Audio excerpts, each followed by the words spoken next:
We're still a few weeks away from the postseason, but it seems like the playoffs start now for San Antonio. Tom Hart, Greg McElroy. We've got Chris Budden and Cole Kublik down on the sidelines. This sense of urgency just has to be there for the San Antonio team that has yet to find good footing this year. They've really had some ups and downs. I mean, you think week 2 against Orlando, you think, all right, this team's got a chance to really put things together. Then you fast forward week 6, had to have it in that situation. They did with an incredible defensive performance, only to follow it up the following week with maybe their worst performance offensively and defensively of the entire season. So they've been Jekyll and Hyde really all season long, but the offense has really been what slowed this team down. Hines Ward won Dancing with the Stars. He's a Super Bowl champion. He's now a rookie head coach trying to figure all of this out. He's down on the sideline with Cole Kublik.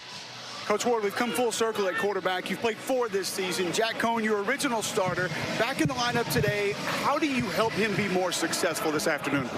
Try to get the ball out of his hands quicker, protect a little better, and we got to run the ball. Anytime you can run the ball, it takes a little pressure off the quarterback. And today we're going to try to be balanced today. We heard you in our opening clip addressing your team before the game. You mentioned desperation multiple times. Desperation. How do you keep control with your squad while also offering up some of that desperate time? We just need the guys to just give it all they got, man. Remember, they still love the game of football. They wanted it all one day playing the NFL. I need them to play like that tonight. Thank you, Coach. I appreciate it. Chris with Wade Phillips. Thanks, Cole. Coach, Brandon Silver's unable to play last week with an injury. What's the plan at quarterback today? Yeah, Brandon's playing. He's ready to go this week. We'll still use Cole in situations like we have all year, but Brandon's healthy and ready to go, and we're glad we have both of them. Good news. Thank you, Coach. Thank you. Tom? Wade Phillips on one side, Hines Ward on the other. It's Houston and San Antonio. Silvers knows this offense well, and Houston will start with the football. You haven't watched yet this season. XFL kickoffs look just a little bit different. Kicker standing by his lonesome back in the 30-yard line. Coverage team at the far 35 and the receiving team just 5 yards away. John Parker Romo will kick it off. The Houston team that's favored by 6.5 points in this game. They started the season 4-0, but they've lost 3 straight. And week 8 underway from San Antonio. Dejon Lee, a solid return and a spin, but he gets stood up at the 29-yard line. So you heard Chris ask about Cole McDonald and Brandon Silvers. McDonald, a run first guy, started last week, and now it's Silvers, who was starter the first 4 games. They were 4-0. Last 2 games, well, a lot less efficient. He has great feel for the offense and has played a lot of football at the professional level. He's been around it. He understands it. And his ability to process is what separates him from Cole McDonald. He's also a lot more consistent with his accuracy, so it's big for the Roughnecks to have him back under center. He'll throw on first down, pulled it back, and then was able to find Deontay Burnett. And it's a pickup of 5 on first down. A.J. Smith is the offensive coordinator. Pardon me, said he was out of bounds and incomplete before he secured it. This is going to be a pass-first offense. It is. That's really who they are. As you can see, Delonte Scott, however, number 45 for San Antonio, their best defensive player, limping off after the first defensive snap. San Antonio's defense has been its strength. They lead the league in points per game allowed. Silvers to the slant, and that's incomplete. Got to find Bryson Allen. A little off the mark from Silvers. He's been nursing a throwing arm injury. Some have said it's an elbow. Some have said it's a tricep. Either way, hasn't had a ton of repetitions, being limited at times in practice this whole week. 3rd and 10 for Wade Phillips offense.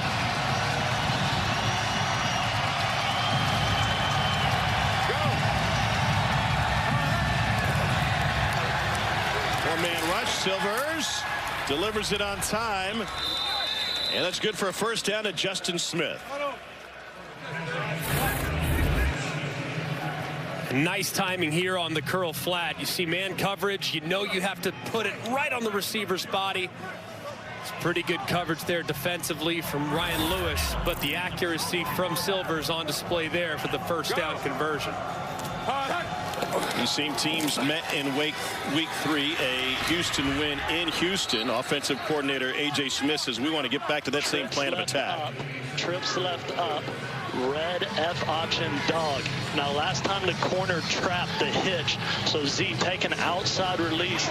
Brandon be looking for that trap corner, and then down to Bailey on the F. Hey, red F option on, right? It's a lot of instruction. And he's talking about this corner up here to the top with his eyes inside. But right here, it looks like man coverage for San Antonio. Second down incomplete. And a really slow start for Silvers. Just 2 for 5.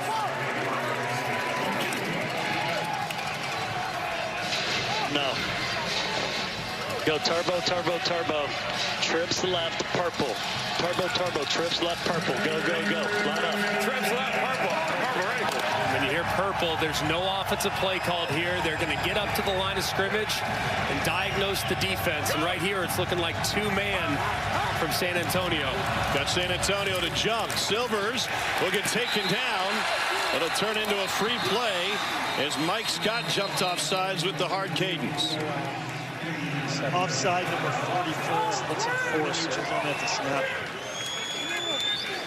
Offside. The 44 of the defense was in the neutral zone at the snap.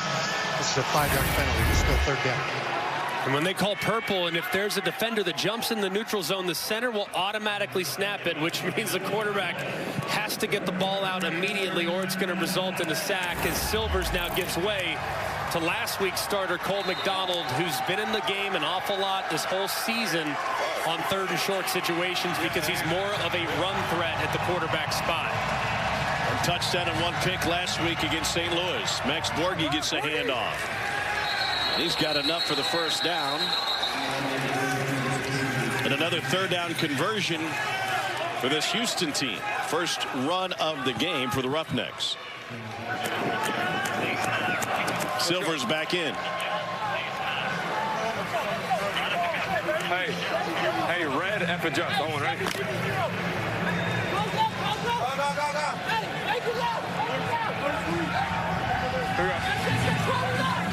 Go.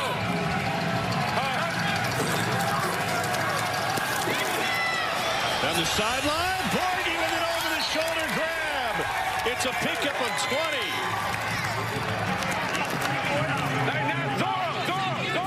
And they're going to try to go fast. And this is great recognition here, and really nice job, too, by Deontay Burnett, who gets the little bit of a pick or a rub, whatever we want to say right there on the guy trying to cover Borghi, and he has a big play. Silvers takes it himself and is only able to gain a yard. Trio right, Reno. Reno check, Reno check.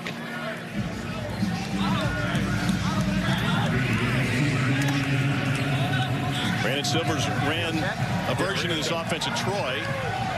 Kind of a hybrid run and shoot air raid. Easy. Hey, black.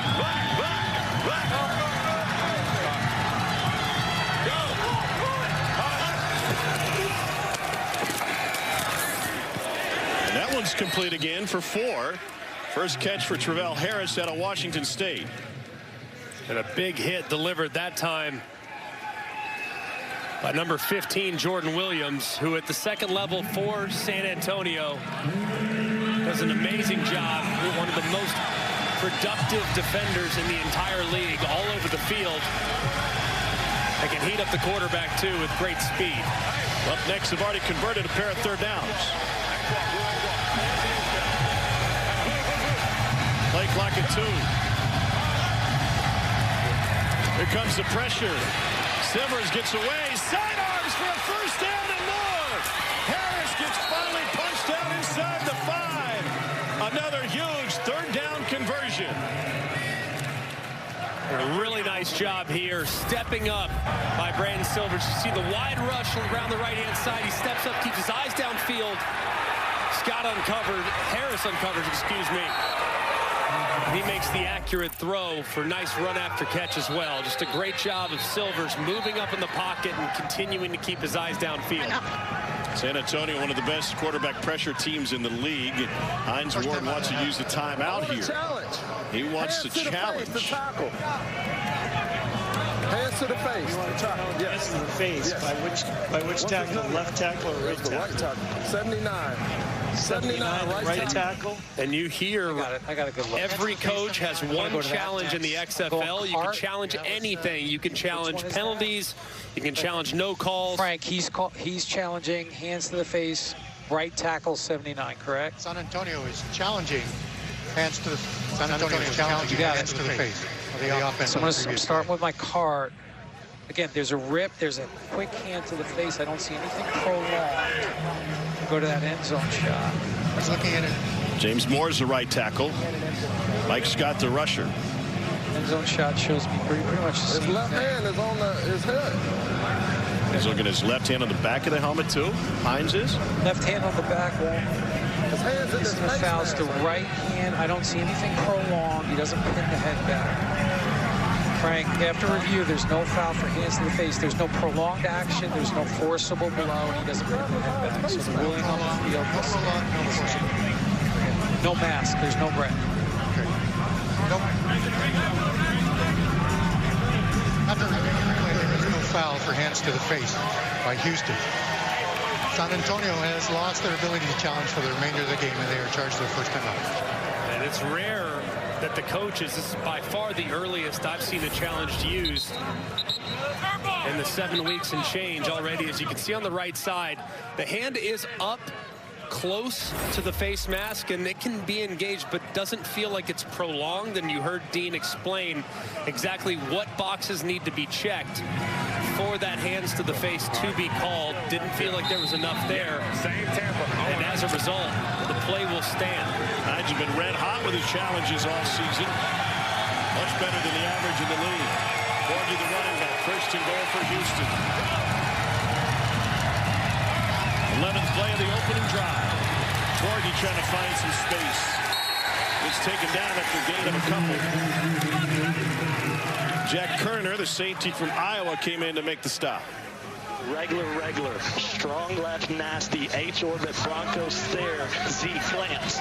Strong left, nasty, H-orbit, Bronco stare, Z Strong left, plants. nasty, H-orbit, Bronco stare. Oh, ready. I'm really only focused on the word nasty. That means it's a tighter alignment. So nasty, that X to the top, technically the backside receiver, he's in a tight alignment. Orbit means the receiver's going around him.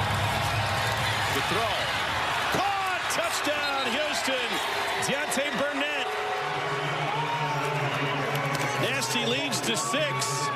And now in the XFL, they can choose what they want to do from a point-after perspective. There is no kicking here.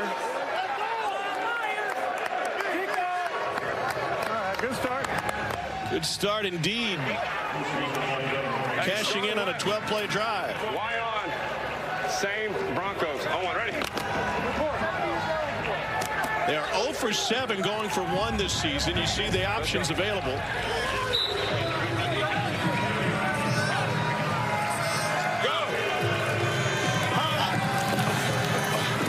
Borgie trying to dance to the outside. He gets submarine at the 8-yard line by Luke Barku.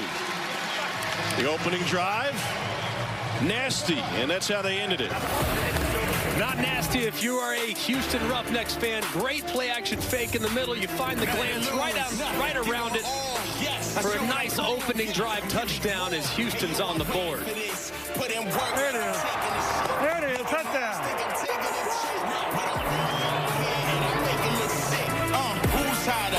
Early 1920s. Those are not Brahma bulls, but cows nonetheless. The same family, I suppose, but slightly different. Slightly different. As different as a steak and a milkshake. Austin Jones, who just signed this week, he'll handle the kicking duties for Houston. Fred Brown back to receive for San Antonio.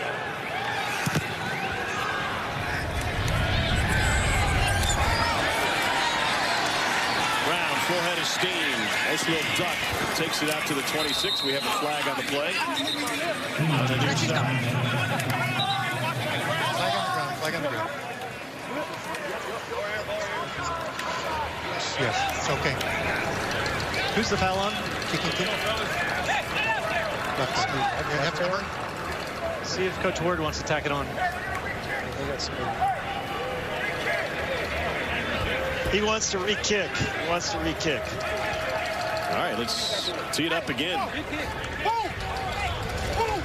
Legal motion. Multiple players on the kicking team leaving early.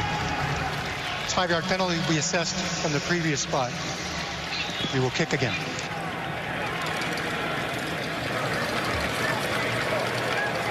Gonna give him a mulligan. And of course, you cannot move if you're the kicking or the return team until the ball is caught. And understandable here that with an offense that has at times had their fair share of difficulties, San Antonio opting for the re-kick because just a week ago, Fred Brown took one to the house, the first kick return ever recorded in the XFL.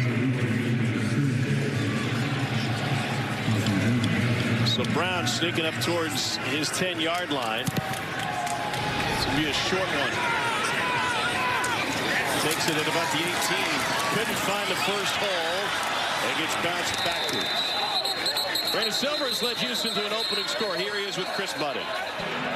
When you miss a week, you get right back into rhythm. What was working on that drive? Yeah, a couple, passes I got to complete. But, it's good to be back out there with the guys. How you feeling after the injury? I feel good. I felt good all week. I told Coach Wade I was good to go, and, he gave me the thumbs up. So, I'm out here trying to sling it around a little bit. Awesome, I appreciate it. Awesome. Thank you.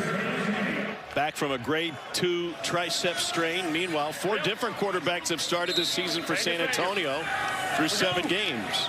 It's back to Jack Cohn at quarterback. Former Wisconsin and Notre Dame standout. And his first pass is complete as he works it in to Landon Akers.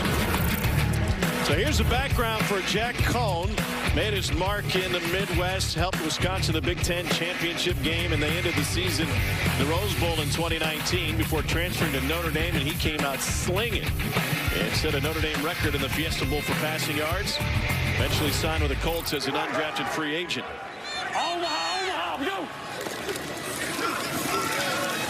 Jaquez Patrick with his first carry. Jack Cohn is a very cerebral player. Great understanding of the offense, great understanding of down and distance and situational football. Does not have a huge arm, but is accurate when his feet are set. Problem with San Antonio this year, regardless of who's been at quarterback, the protection has been leaky. So he's going to have to make quick decisions today, get the ball out of his hands against a team that's the best in the XFL rushing the quarterback. On 3rd and short, Patrick again. That's a first down. And he finished by lowering his shoulder to pick up 8. Only 20 yards last week for Patrick in the loss to Las Vegas. A nice cut back there from Patrick, a guy that was the understudy at Florida State for a very long time. As you can see, Wade Phillips seeing that backside collapse and give up that 3rd down conversion.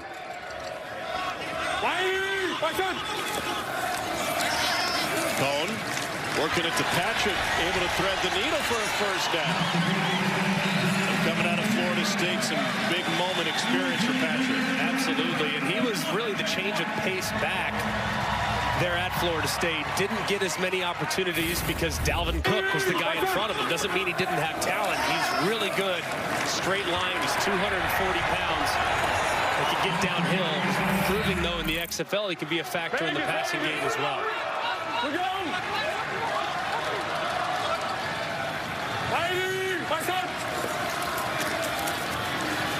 Cohn steps up, lets it go deep. And a collision, but no flag, incomplete. Trying to work it downfield to T.J. Vasher, who's been one of their key weapons over an inconsistent offensive season. Vasher has great length. Problem with him is whoever the quarterback's been, and we've referenced it, there have been plenty. They haven't really given him an opportunity to use his length. He's 6'6", and there have been way too many long foul balls. And another one right there, even though Cohn had to get rid of it because pressure was coming off the left-hand side. Been a busy quarterback room for San Antonio. Cohn started the season.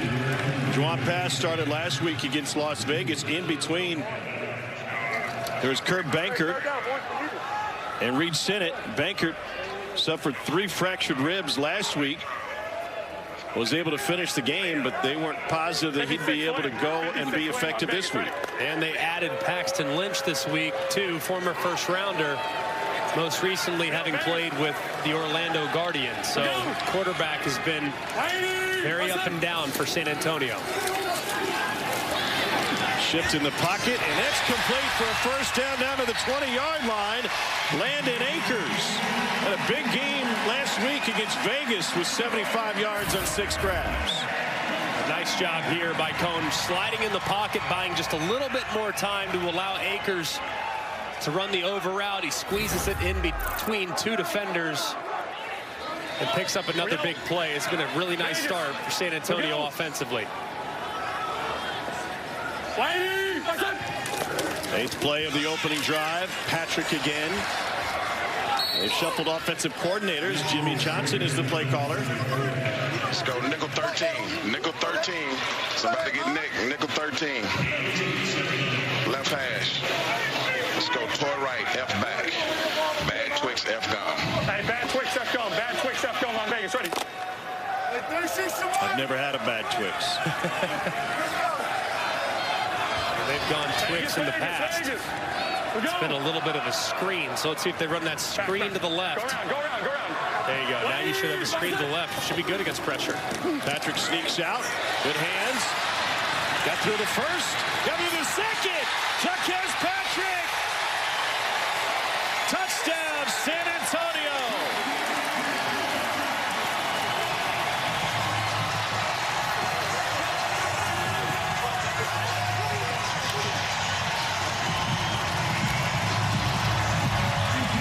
Jack Cone back in action, didn't play the last 2 games, and Patrick doing the heavy lifting on this finish. Really close. They're looking at it. Great call. Pressure off the left-hand side. A.J. Hendy applying that pressure, and just had the screen right into the face of that pressure as Dean Blandino will take a look to make sure that Patrick crossed the plane. 2 angles together at the half-yard line. It will be first down and goal. You can see Dean's already done with it. He's very quick right there. As you can see where the ball is, where the foot is out. They stitch those 2 looks together. As Dean makes a quick adjustment, and it'll be first and goal for San Antonio. But don't take this for granted. They had 4 opportunities against these Roughnecks a few weeks back. First and goal. And they were stopped, which ultimately led to them losing the game. John Hillman in at running back. Hillman hit as soon as he got it. All right, so you referenced the goal line stop by Houston a few weeks ago. Does that change the way Jimmy Johnson thinks about this, or at least Hines Ward, that we can't get stopped at the 2 again? Absolutely, and they're going to. Juwan Pass now coming into the game at quarterback as Jack Cone is coming off. He gives you more of a mobile option, so especially on the left hash, I would roll the quarterback to the right. Meaning I can give you a run-pass option, get quarterback-run game involved in this part of the field so you can pick up that extra blocker with the running back out in front. Pass keeps it, and he gets taken down behind the line of scrimmage. This is a Houston team which leads the league in sacks, 4th in tackles for loss. It's just extremely well played by Houston on the left-hand side. Really nicely done there by Rivers, number 47, who really blew up that pulling guard. Cone back in a quarterback. Got to assume this is going to be a throw, which I would love to have seen on second down, but they're going to have to call timeout either way. The play clock's low. You think they're playing man in that situation? It's a must-win game for San Antonio. Hey, did you see him doubling back? Hines Ward using a timeout here with the play clock. We either got we got that, or we got Satan Goat. Which one do you think? Satan Goat or? Let's go nickel. You wondered here, is probably telling us see right 4 down territory. Right, yeah, trips right beta. Let's go 74 Satan Goat. Trips right beta, 74 Satan Goat. Critical play here. Good? Yeah, we got one. 74 on Vegas, ready. You hear Satan go. It makes me think sit and go, perhaps. By number 88, Alize Mack. Let's see if they go with a double move at the tight end, who's lined up at number 3 on the bottom. A couple of domers, Cone and Mack. Pressure, and Cone goes down! Savante Beckett was the first one in there, and William likely delivered the knockout blow. 24th sack of the season for the Roughnecks. And this is just overload, cover 0, bring the house blitz. The ball has to come out immediately. And when you were working a double move, which looked like that's what they had on, you just don't have time to allow that route to develop. A great call defensively by Brian Stewart, the DC. They'll settle for the 3. John Parker Romo knocks it through from 26 yards. And what was a promising drive gets stuck inside the 5-yard line. Well, we got the quick out up there. We gotta throw it. Kick it. We're on the red. We're coming in. How did he do it? Deontay Burnett, 85-yard touchdown. Wow, what a play. I got Brahmas off and it was out. They got the cheat code for the XFL. Wade Phillips and his Houston Roughnecks can clinch a playoff spot with a win here today, and their defense coming up big again, stopping San Antonio at 1st and goal at the 1.5-yard line. Lost yards on all 3 plays. Settled for a field goal. Just all too familiar for San Antonio as their red zone woes continue, especially against their division rivals, the Houston Roughnecks. John Parker Romo puts it in the air. Off a hop. Dejon Lee looking for the sideline. And popped out of bounds. Let's get you to Chris Budden. I'm going to get defensive coordinator Brian Stewart after that big stop after he's done talking with his guys. Coach, take me down to that 3rd down stop and the play call up against him. Well, we're just trying to stop them. We thought it was a touchdown at first, and then they told us that it was going to be under 1. So then now we're just going to have to pressure them. So that's what we did. We just pressured them. You've been so complimentary of those guys up front. What do they give you? Oh, shoot, they just play. You know what I mean? I don't know how to explain it the other way. They do a good job just playing their blocks and doing what they can do. I appreciate it. Thank you. Brian Stewart for 2 years was defensive coordinator of the Cowboys under Wade Phillips. And it's just full edge pressure.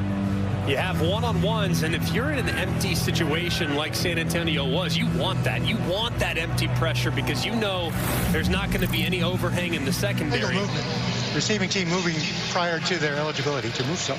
This 5-yard penalty will be enforced from the end of the play. The second time we've seen that penalty Houston. Here in the 1st quarter. You would invite that pressure. Normally, you would move your entire offensive line to the right side, and the unblocked guy would be coming from the left. So as a quarterback, you can move to your right and deliver the ball accurately somewhere out in the flat to the right or to the back corner to the right. But that time, they didn't get the protection adjustment, and it led to a big 3rd down stop and the forced field goal. Brandon Silver's 6 of 9 through the air. Get a little bit better as he slings it out to Michael Bandy, who just picked up last week by Houston. Week 8 in the X wraps up tonight over on ESPN2. This is a monster game. Seattle is in D.C. to take on the Defenders. Coverage begins at 7 Eastern and is also available on ESPN+. D.C. can clinch a playoff berth with a win.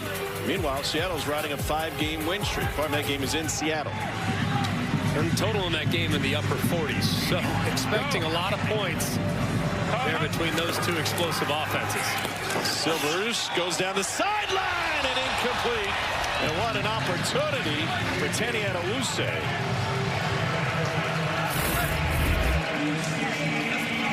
As you can see, they are dropping that corner inside. Eyes are completely in the backfield the entire time. Silvers throws right exactly where Adewuse wanted it. And Hines Moore, the former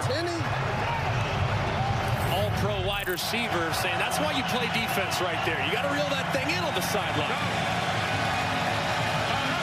3rd down 6 for Houston. To the slant, 1st down and more, and plenty of running room for Justin Smith, who takes it all the way to midfield. 21-yard gain. You mentioned that San Antonio is playing a lot of man coverage, about 90% so far. Yeah, I would say probably right at that 90% mark right there. You get such a great route against man coverage. It's a simple slant. You're running away. You get a receiver with quick action. You get immediate separation. You hit him in stride on time, and he's got room to run after the fact. Does Brandon Silvers want to see a lot of man coverage? All day long. Strength of Houston's entire team are their wide receivers. Even in the absence of Jontre Kirkland, who was by far their best weapon, their wide receivers are deep, and this style of offense is built to destroy man coverage. There's a lot of reads. There's a lot of things that you can throw at him, and their receivers are also very effective coming out of the backfield at the running back spot too. So I think San Antonio needs to get off man sooner than later. Silvers says, I got this. They've earned an early lead after an opening 12-play, 70-yard touchdown drive, then a huge goal line stand by their defense. An XFL South matchup, and Houston has the early edge through 1 quarter. Move the chain, move the chain, move the chain, move the chain, The Alamo Dome, home of the XFL Championship, just a few weeks away. Here's a look at the championship timeline. On April 29th, we'll decide the South Division winner. Division winner hosts that game. The next day, Sunday, April 30th, we'll be at the game to decide the North Division Championship. And after this weekend, there could be a 3-way tie for first in the North. And then back here in San Antonio, May 13th. Sunday night game to decide an XFL champion. Tickets are available at xfl.com/tickets. Mike Scott loose, going through his dance moves. 2nd and 10.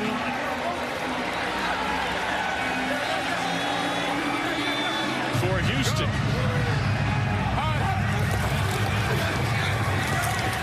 And they'll put it on the ground. Cole's down there with the other Scott. Delonte, how do you grade Mike's dance moves first? My brother, he a dancer, man. I give him 10 out of 10. Can you take us through this play, like when you're watching your brother out there? Tell us what you see. I see him sitting there setting the edge. When they try to bring the ball to us. Just take us through right here. Watch the play and take us through. All right. 3rd down. Yeah, get ready for a great rush. What's he thinking rush right now? Probably a speed rip. We 3rd and short. Yeah, probably a speed rip or a dip. Oh, you drop him. And now Silver's trying yes, sir! Yes, sir! Yes, sir! Hey, full group effort, baby. Robert D-line out here, baby. Get Sean Downey with the sack, man. Check that boy out. Spin the Rooski. Yes, sir! 55, hit that boy with the spin move. Let's hit him.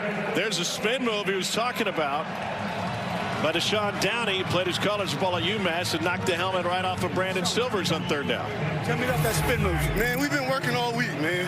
That's on the whole D-line. We just been working. That's it. You set it up earlier in the game?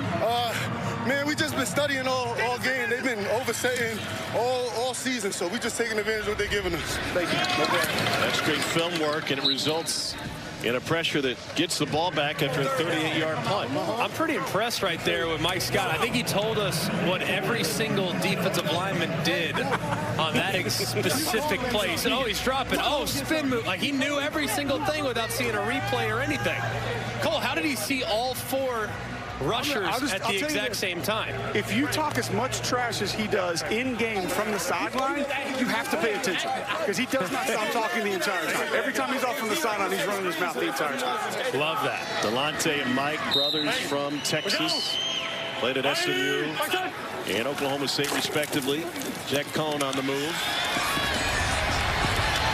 And a little bit of room after the catch for Deion Yelder. It's a pickup of 6.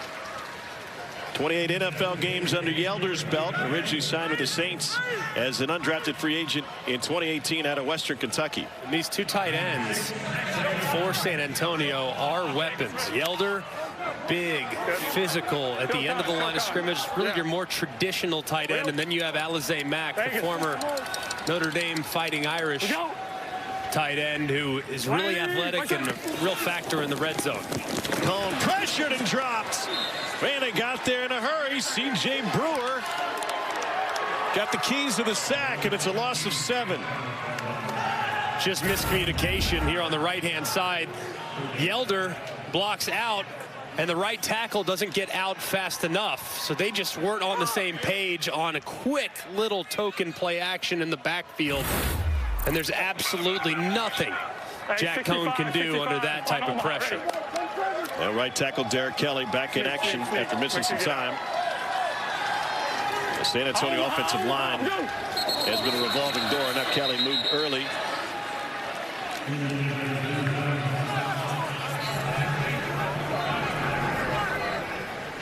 Neutral zone infraction. The 33, the defense. It's a 5-yard penalty. Still third down.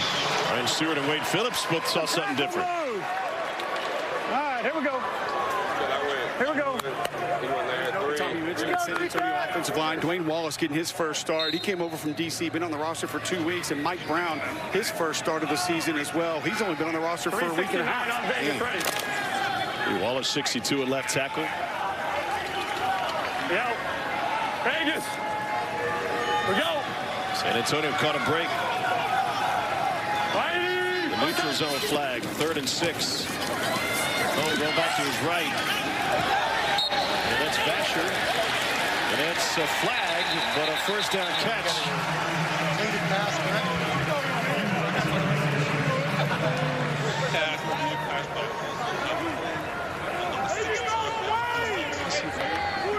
They're going to decline to take this. Oh, that's a 16. Hold on, 16 white.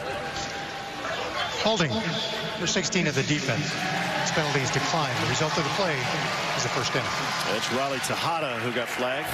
Unbelievable catch here by Vasher. Cone doesn't like anything play side, works all the way backside. The coverage is really tight as a result of that hole, but look at the wingspan of Vasher. 6'6", being able to stretch out and get it. And now a huge gashing run, but Jaquez Patrick picks up 13. And San Antonio move the chain again.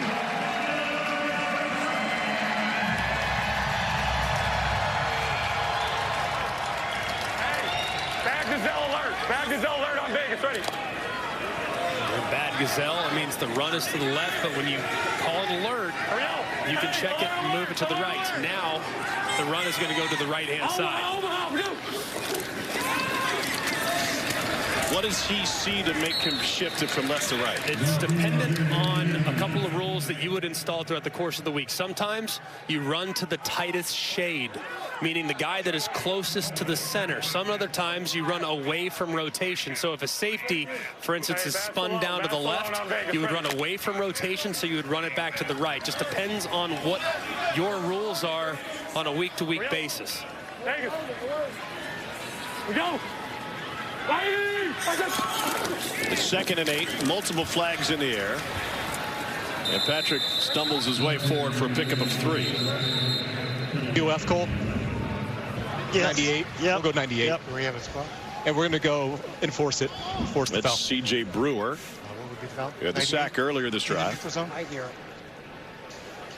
Offside. Number 98 of the defense in the neutral zone of the snap. It's a 5-yard penalty still. 2nd down.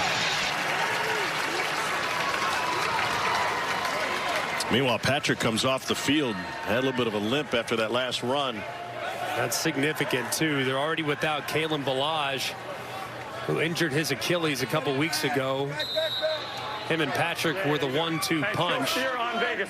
And then in his injury, Patrick really became the go-to guy. So now it could be up to John Hilleman and Kevin Marks, who was recently acquired.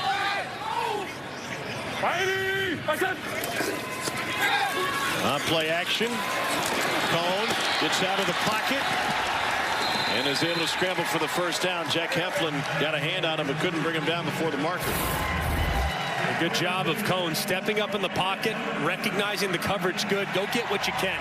Don't hold on to it forever. Understanding that Houston rush, you could tell all week long, Jimmy Johnson, the offensive coordinator for San Antonio, they've been preaching, hey, this rush, this pass rush, they lead the XFL in sacks. You have to get the ball out, and when you escape vertical. That's what Cone did there. He didn't hold it too long and got some positive yards out of it. Cone has already thrown for more yards in this game than the previous matchup with Houston, and a denial on the perimeter by Ajene Harris.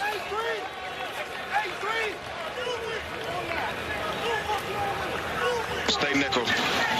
Let's go 7-fact. 269 dragon card. Come on now, let's get a completion. 7-fact, 269 dragon card. Let's go. 2nd and 10. 7-fact. Vegas, we go. You should have a slant down here to the bottom. Could have an opportunity. There it is. And it's good for a first down, and a shuffle for more. Fred Brown out of Mississippi State picks up 19. Nice job here, recognizing where that hole in the zone is going to be, gets the ball out quickly, and picks up another nice gain with the completion. Cone 7 of 10 for 90 yards. Vegas. In the first matchup, he went 8 for 20. For only 64 yards with a touchdown and a pick. Patrick back in the game. He looks healthy. And he's got another San Antonio first down on a 13-yard gain. Really nice rhythm so far from San Antonio offensively. Mixing run pass. Jack Cone's getting the ball out of his hand quickly. He's anticipating throws, and when given the opportunity to run the ball on early downs, 65 Patrick's really finishing his run, averaging over 6 a carry already in the first quarter and a half. 11th play of this drive. We go.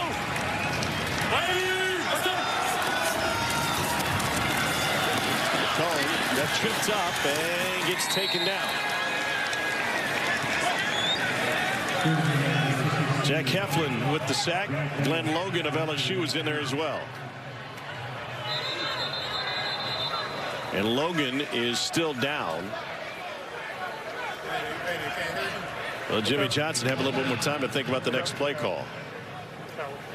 Logan, a 4-year starter, part of that incredible national championship team in 2019 at LSU under Ed Orgeron. And in the time he got out of college, signed a deal as next in line WWE deal. 6'3", 300. Want to see him coming off the top rope? Yeah, I'm good with that. Yeah, put it this way, I think bet the WWE guys are glad he's still playing football. That's right. Probably a safe. Keep the pads on. Yes. So Logan off to the side. We got 7:41 to go in the second quarter and a timeout here at the Alamo Dome. Oh, we got the quick out up there. He got to throw it. Bash. You had him on the fade. Tell him now, if they all out blitz, throw the fade. He's got to get the ball out of his hand. Yeah, when they get down in the red, you got to anticipate zero. Yeah, just when they go zero, just give him heat because he's gonna play hard inside on that. Yeah. So if they blitz, just throw it up to Bash.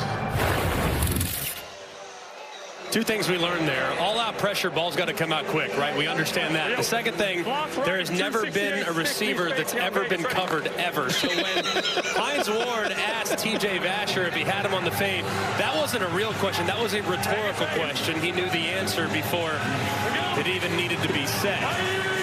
2nd and 13 now. Second possession for San Antonio. Knocked away. Practically taken out of the hands of Deion Yeller by Caleb Price. And right, he noted basketball powerhouse Florida Atlantic. And right here, too, if you're Jack Cone, you got to be thinking pressure again. Because why? You're right on field goal range. It's 3rd and 13. It's obvious passing situation. They want to knock you out of field goal range. And the only way to do that is by bringing the heat. So you got to be thinking, hey, ball's got to come out quickly here because a sack might eliminate the chance to get 3. Colin, get rid of it.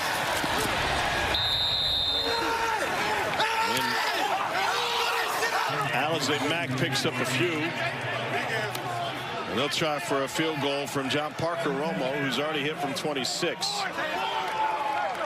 And they brought the heat again, too, and they had it nice and protected with the nice 7-man protection. He finds an outlet to make this field goal 3 yards easier. 42-yard attempt. Indoors. Off the turf. And good. We are tied at 6. San Antonio 6 the hard way. Houston missed on its point after. And Jack Cohn to the tablet. Try to get a little bit more efficient. We're tied up. The only question is, which team believes enough to take them? The NFL Draft begins April 27th on ESPN and ABC. Obviously, a lot of interested viewers, including one-time Steelers linebacker and current Brahmas assistant Joey Porter at the Super Bowl with his sons Joey and Jacob. And man, they grow fast, don't they? And his son, after being a star at Penn State, Joey Porter Jr., #2 player in the state coming out of high school. And Todd McShay's got him as a 16th overall pick. Cole, what'd you learn about what draft day is going to be like for that family? I actually talked to Joey Porter Sr. about him before the game. Said he's got a lot of meetings lined up here over the next week and a half. And I said, one thing I really appreciate about your son's game playing corner, I don't watch corners a ton. I said, the physicality. He loves to tackle. And he said that was the main thing that those two talked about during his college career, that once you go to that next level, that is not going to be optional, especially if you go to a franchise like the Pittsburgh Steelers. Corners are going to be alone. They're going to be in space. And that physicality cannot be something that you decide to do every now and then. It's got to be there on every play. Joey Porter Jr.'s got it. So does he want him to go to the Steelers? I mean, what does he want? I mean, I really want.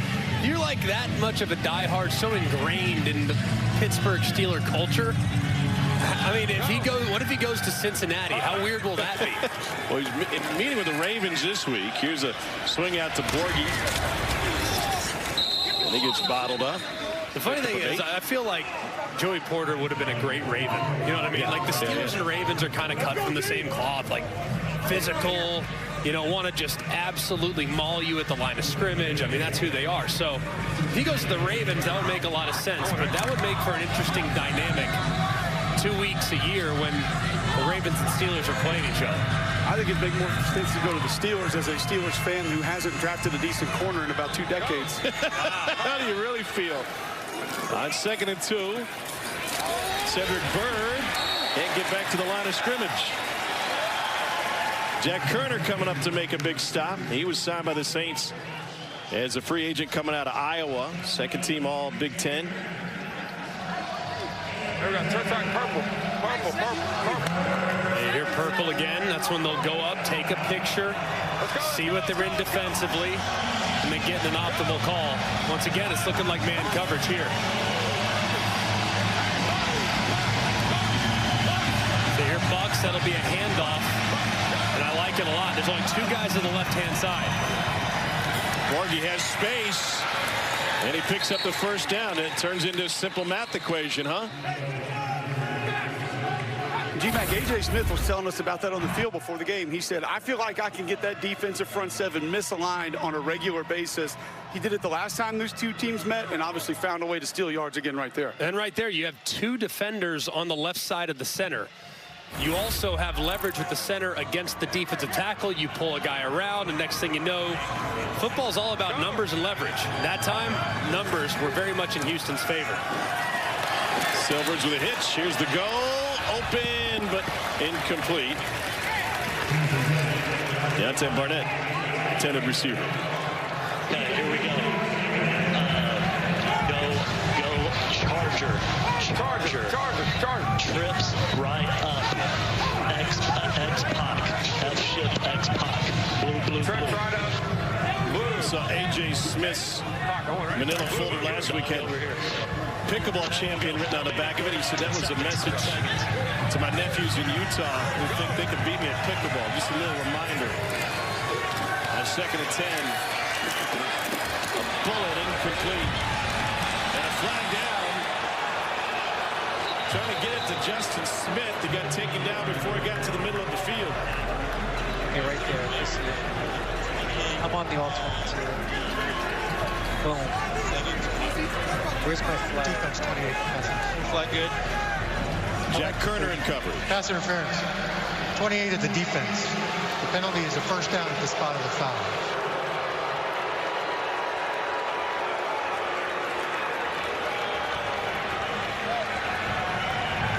Fans don't like it, obviously, but you can see the defender and the wide receiver making contact.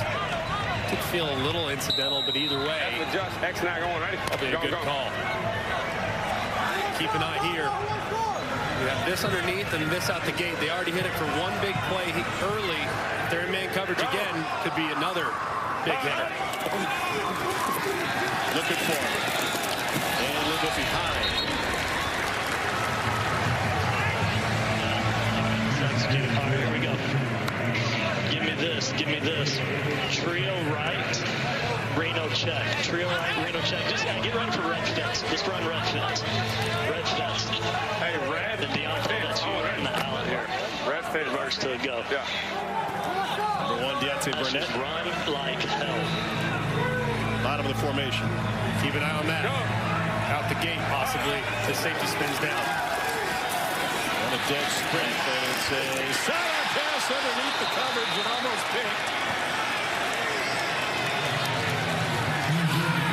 Ryan Lewis had good coverage. It seemed like maybe the pressure had Silver's backpedaling. It definitely was. He was feeling it. If you throw it off your back foot, especially late in the flats, it's a possibility that defender could undercut it. Fortunate there. And that ball wasn't intercepted. 3rd and long, defenders licking the chops cold. Delonte, tell us what you're seeing again here. Yes, sir. Tell us what you're seeing. All right, cool. We see here is motion. It's obviously going to be a pass. Oh, yeah, Michael, let's go. Damn.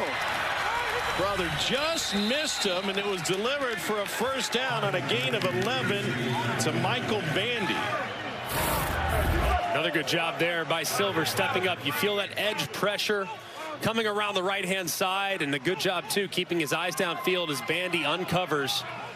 He delivers a strike for that 3rd and long conversion. Bandy, 2 years with the Chargers coming out of University of San Diego. And we hit the 2-minute warning. We've got a tie game here in the first half of a game of postseason implications. And Seattle, riding a 5-game winning streak, can tie for the North lead with the W. That's going to be a heck of a game. I can't wait to watch it. And Ben DiNucci, the quarterback for Seattle, can he keep a clean sheet? Because he's a walking turnover. Man, if he keeps a clean sheet, they're going to be tough to beat. Silvers lets it go, and he finds Deontay Burnett, who's now going across the grain. Burnett, a 54-yard run from sideline to sideline to pick up 5 yards. Wow. I mean, Brandon Silvers just got absolutely destroyed. Watch off the right-hand side. Gets beat inside, and he gets high load in the backfield. Let's take a listen.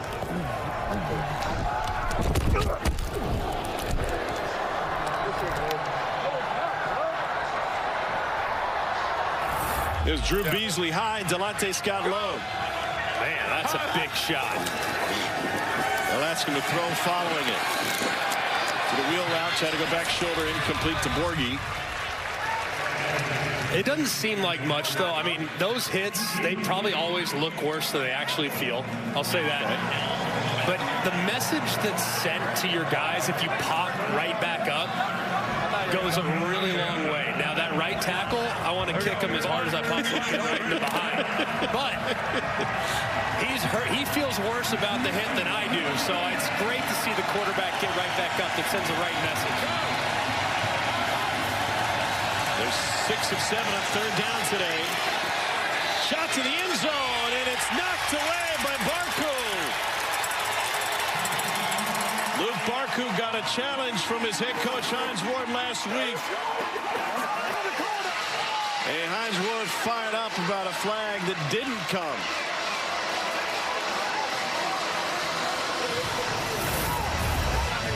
Hines, so Barku, you start winning some of these matchups, you're going to the NFL. Fantastic recovery. That's a great job of tracking the football. I think Hines probably wanted some type of OPI because you saw Barku get pushed outside initially off the release. But a great recovery nonetheless.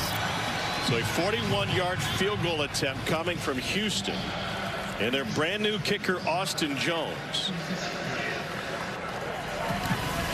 Austin Jones was signed when Hunter Duplessis went down with an injury early this week. What a wild ride it's been for him. Jones originally was a starting kicker at Temple. And in a game against Memphis, he tore his ACL making a tackle on a kickoff return. Then he lost his starting job. Got his degree from Temple, transferred to play for Nick Saban at Alabama, was a starting kicker there for only 3 games. Missed a field goal, then an extra point. Did get back on the field for the Crimson Tide. And now his first field goal attempt in the XFL.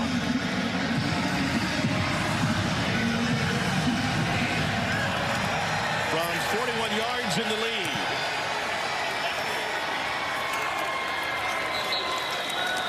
And the Roughnecks are back in front. They led this game 6-0 before a pair of San Antonio field goals tied it up.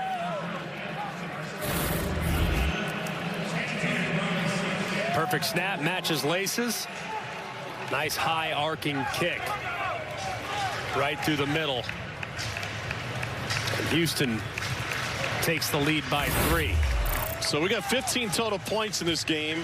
The over-under is 38.5. You can't pick your flag out and then put it back. All right, I'm telling you, I'm about to blast y'all if y'all don't sit there and make the right call. Make the call. You saw him was holding.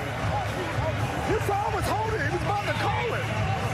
No, I'm about to blast all y'all. I'm about to blast all y'all, man. Y'all killing us.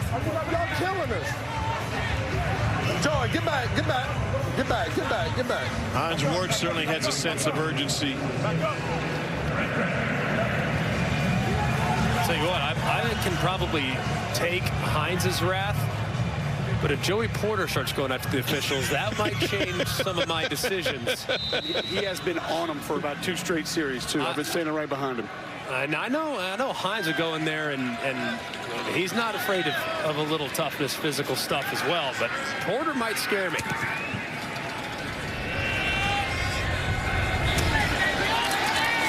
Here's Fred Brown. Kickoff return for a score in his back pocket, and a flag coming on the return. 56 seconds to play in the half. I was going to mention low-scoring first half, which is the norm for San Antonio. They typically come under the total. During the return? But we had some very long drives, and we'll have limited possessions in this game. And just not very effective in the red zone either. We're 31 of the return team. It's a 10-yard penalty on the spot of the foul. First down, San Antonio. I mean, this thing will stay under all day long if they keep settling for field goals. And with San Antonio's challenges inside the red zone, it's been a big reason why they haven't really put this whole thing together in the first 8 weeks of the year. Vegas, we go. San Antonio started 4 different quarterbacks. Cohen back as the starter now. Coming back from injury, and he'll flick it out of bounds. Past the line of scrimmage. Cohen 8 of 12 for 93 yards in this first half. And a good decision there. If they do want to go 2-minute operation, which I wouldn't necessarily recommend with this starting field position, you throw it away to preserve the time. But knowing that Houston has 2 timeouts at their disposal, that might be one where I would have told the quarterback to slide, stay in bounds, and take this thing into half down 3. A little bit low and incomplete to Landon Akers. And now Houston, if they can get off the field here, you got to think they have at least 1 timeout at their disposal, depending on what San Antonio decides to do offensively, and they're going to have great field position. Make a first down, I'll call timeout. So there you go. You hear Wade Phillips telling them immediately what his plans are before the ball is even snapped. We go. Line has dropped to Houston. Given 4.5 now, and that goes for a first down to Fred Brown. Clock will stop after the first down conversion. Rules that resemble college, but there is a flag down in the backfield. Personal foul. Roughing the passer. The defense, number 17. This 15-yard penalty will be added to the end of the play. Automatic first down. As DeAndre Johnson. A flag for roughing the passer. There we go. I didn't think that this was necessarily roughing the passer. I mean, he's engaged. Does kind of go a little high. You make contact with the quarterback's head, you're going to make that happen, but I don't know. Finally, somebody gave us a call. I think that one, I'm not sure it's a makeup call, but not the most egregious roughing the passer I've seen. Another flag down. They go over the top to Alizé Mack. They're down with another man. Pickup of 7. Offside defense, number 45 lining up neutral zone. They want to take the penalty, so it'll still be first down. John Daka, guilty party this time. Offside. Number 45 of the defense was in the neutral zone at the snap. It's a 5-yard penalty. It'll still be first down. Cole, how does it happen? How do guys get close to the football lineup in the neutral zone? Well, a couple things. One, you're always trying to push the limit. You always want to try to get as close as humanly possible. And a lot of times when you look down, you lean a little bit further out. But there are certain plays the center can do with the football where he kind of inches it a little bit forward when he addresses it and maybe potentially gets you into that neutral zone. You just got to know where the ball is and make sure you're Can't imagine a center engage in gamesmanship like that. 2 inches he just gained right there. Yeah. That's how McElroy spots his ball on the green. Move the corner up a little bit. Pressure on Cone. And incomplete. 28 seconds left.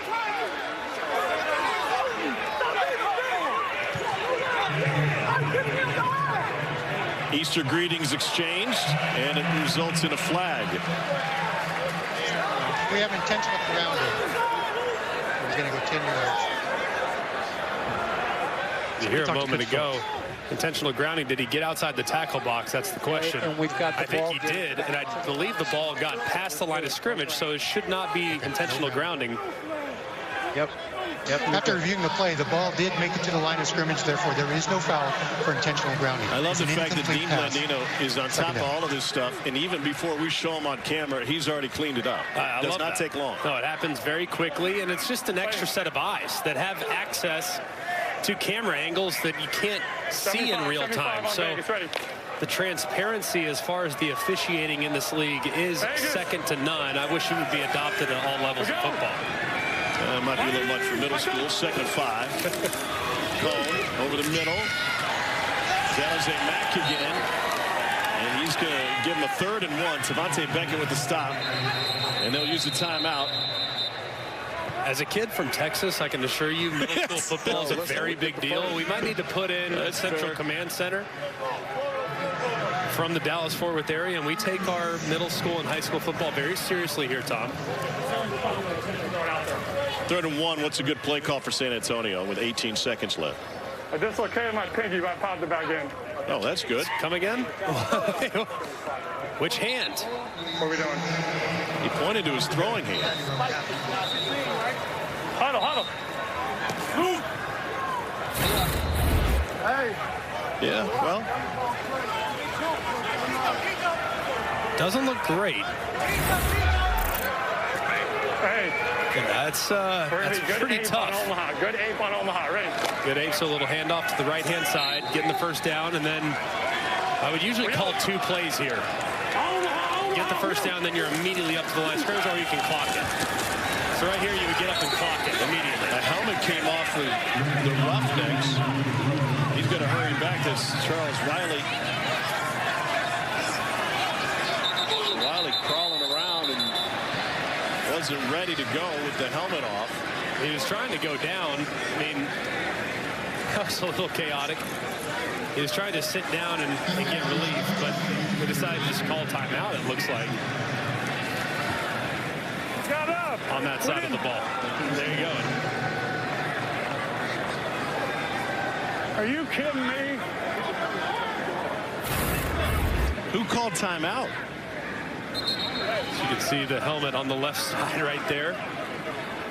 Coming off after he beats his offensive lineman inside. Well, what a bailout for San Antonio. It's a huge bailout. Brahmas are out of timeouts. But they would have clocked it right there anyways and maybe wasted a second at most. But like you said, getting other play calls in, a chance to collect their breath.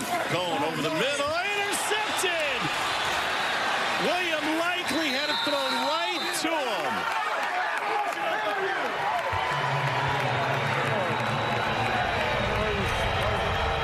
I don't know if that's a read, Greg, or it's a lack of execution for a guy who just had his pinky dislocated. That's just not on the same page. The second this ball leaves Jack Cohn's hand, you actually hear him say, "Oh no," meaning the receiver, the intended wide receiver, Alize Mack, starts to work out. Cohn thinks he's going to sit it right there at that spot. For athletic, man, y'all go check that out. For sure, for sure. And you can see right here, watch Alize Mack. He twists to the outside and works away. Cohn's actually correct. Let's listen to Cohn on the play as the ball's released. Whitey! My son! Oh, no, no, no. And Cohn is correct. It's zone defense. They're just dropping straight back. You wouldn't break away unless it's man. So his guy makes the mistake. Going deep, and he's intercepted. Jack Koerner with the takeaway. Half comes to an end, but they're still on the field, and Koerner will get dropped from behind. Chaos at the end of the half. Trading picks, and Koerner is banged up and holding his right knee.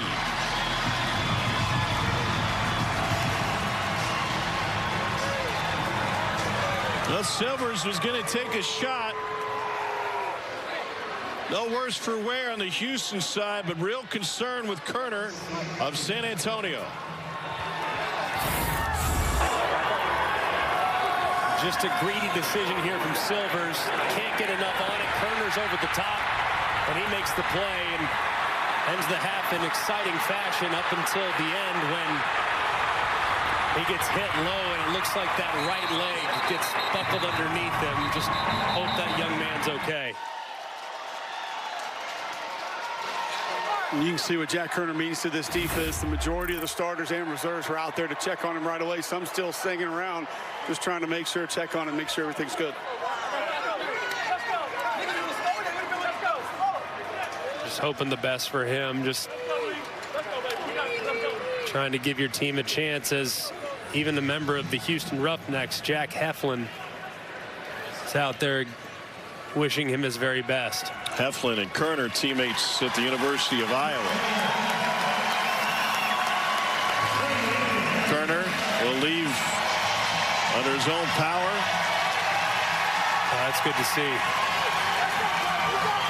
His interception leading to some late half drama. I'm already down on my fourth quarterback.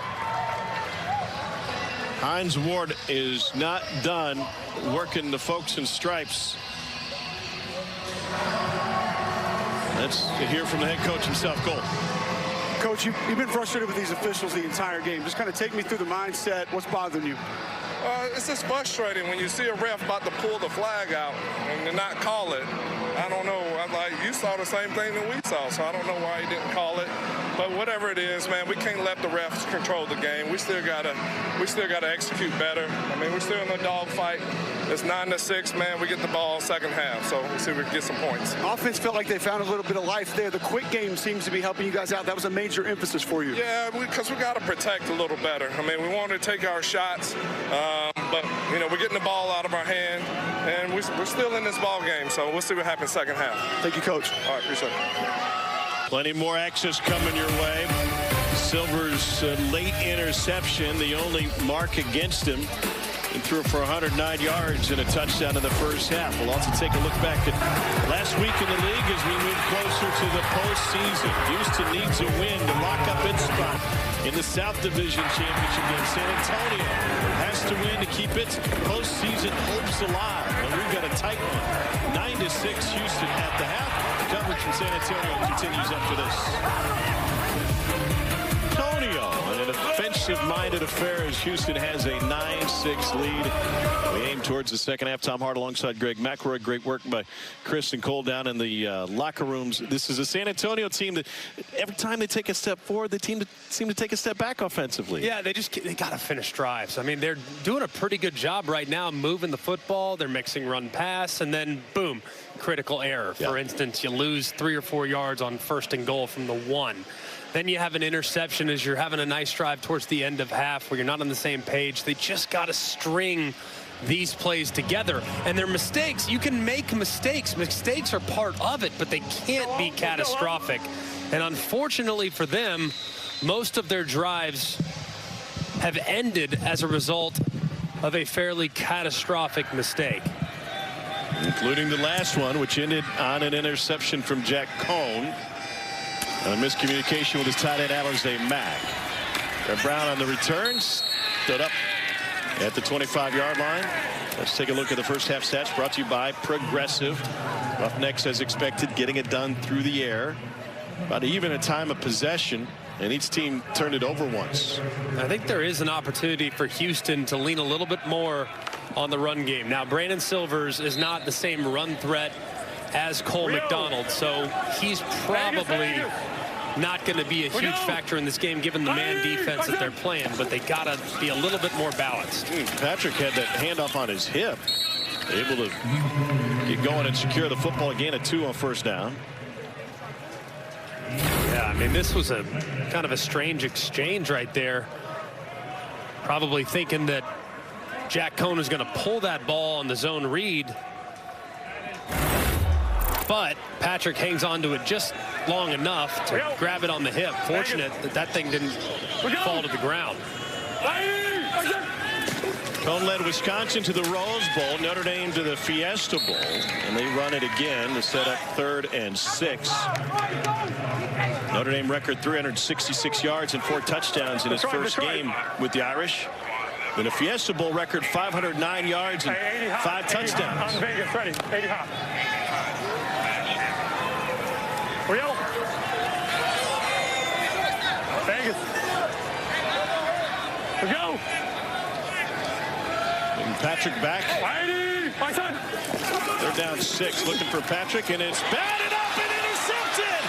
Big guy running, Trevon Mason, and he gets cut down inside the 10. Oh, we're that close to a fat guy touchdown. 315-pound rumble and 6'5" to get his paw on it. And a great job initially seeing that ball's going to come out really quickly. He stops his rush, tries to drop out underneath it, tips it up to himself and makes a play. Quick.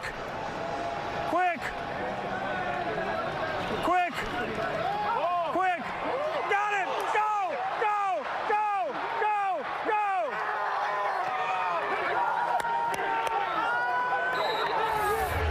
A Roughnecks team which is undefeated against the division and trying to snap a 3-game losing streak after a 4-0 start to the season. Cole McDonald now in at quarterback.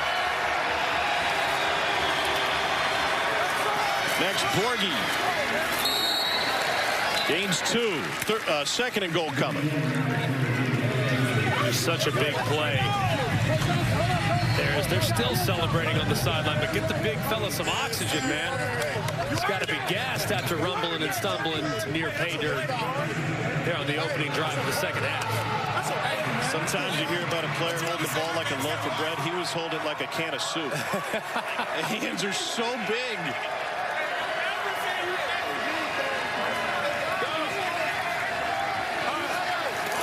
Now 2nd and goal. Shot. Touchdown. 5-yard strike to Garrett Owens.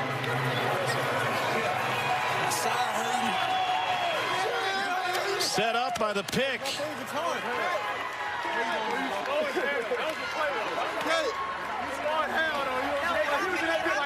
There we go, baby. Yeah, let's go, bro. The punt provoker has made the trip to San Antonio, and his team with the lead. They're going to go for 1.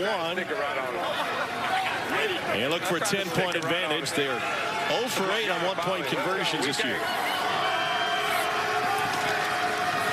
Borghi gets it in.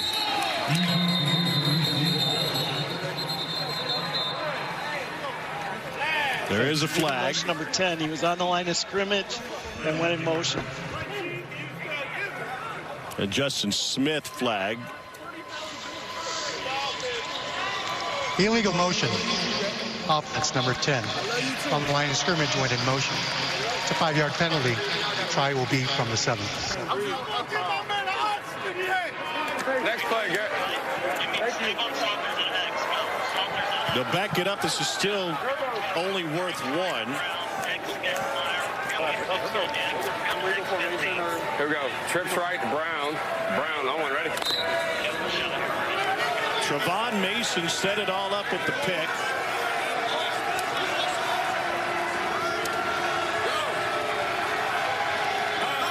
Second chance at 1. Safety blitz to the end zone and incomplete.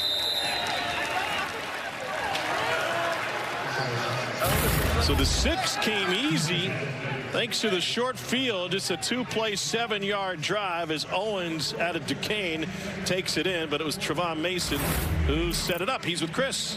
Yeah, Mason, glad it took a little bit to get to this interview. We're breathing real hard. How are we feeling right now? I'm tired. My hip hurt. I thought I was going to hurt the quarterback. I got to get a redo on that one. Take me through what you saw in that pick. Man, I ain't going to lie. I seen the lineman wasn't really blocking me. And I sniffed it out, smell a rat.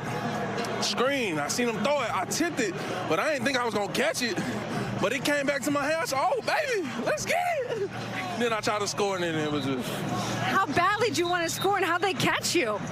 I don't know how that quarterback caught me, but he caught me, though. I don't know. I need to get back in the lab, for real, because that was bad. No way a quarterback should have caught me. You're going to hear about that tomorrow. By the way, I've been told many times by coaches and players, please do not interview him. You're going to have a big head after this moment? Nah. Very humble. You know what I'm saying? Very humble. They just say that because I be talking crazy. I say what's on my mind. Yeah. That's all it is. Thank y'all, man. Thank y'all. Appreciate it. Humble just like you two guys up there. That's right. Although we can jump over a phone book. He said he was going to hurdle the quarterback. They didn't get off the ground. Solid return for Fred Brown. He said, I thought I was going to hurdle the quarterback. You got to have the excuses built in. He said, oh, man, my hip hurts. Like, I like it because you know tomorrow when they put this tape on, because of the result, you can absolutely crush him. Like, you would never crush your boy after he makes a bad play. But after he makes a great play, sure, you can wear him out, especially if you get hawked by a quarterback from behind. He said he sniffed it out. You could hear his head coach yelling, quick, quick, quick. Even before the pass, Jaquez Patrick carrying the load, pickup of 7. It was a great play, great recognition. And now it's going to be important for San Antonio to kind of bounce back. So far, they've been their own worst enemy so far. Good. Need to get back to trying to establish the line of scrimmage, mix some run pass, get their quarterback re-engaged. Interceptions on consecutive possessions for Jack Cohn in San Antonio. They went field goal, pick on their 4 possessions to this point. Let's go nickel, nickel, nickel. Let's go 6-pack. 6-pack. Let's go 268 Dragon card. 268 on Vegas, ready. Dragon card. Yeah. 3rd down 3. Vegas. They're 5 of 8 on 3rd downs today. Should have an opportunity for the slant right here and a flat. They hit it earlier for a big 1st down. Pressure from the edge. Cone incomplete. He had Fred Brown.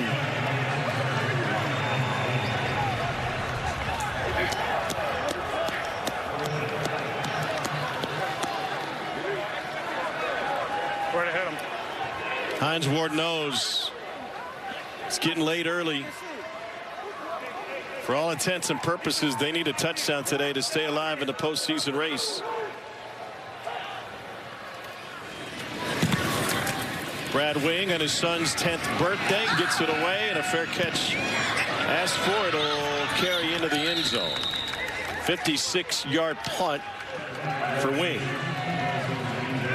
Smiling a happy birthday for his son. Hello, Elsie, and happy Easter. XFL coverage continues from second.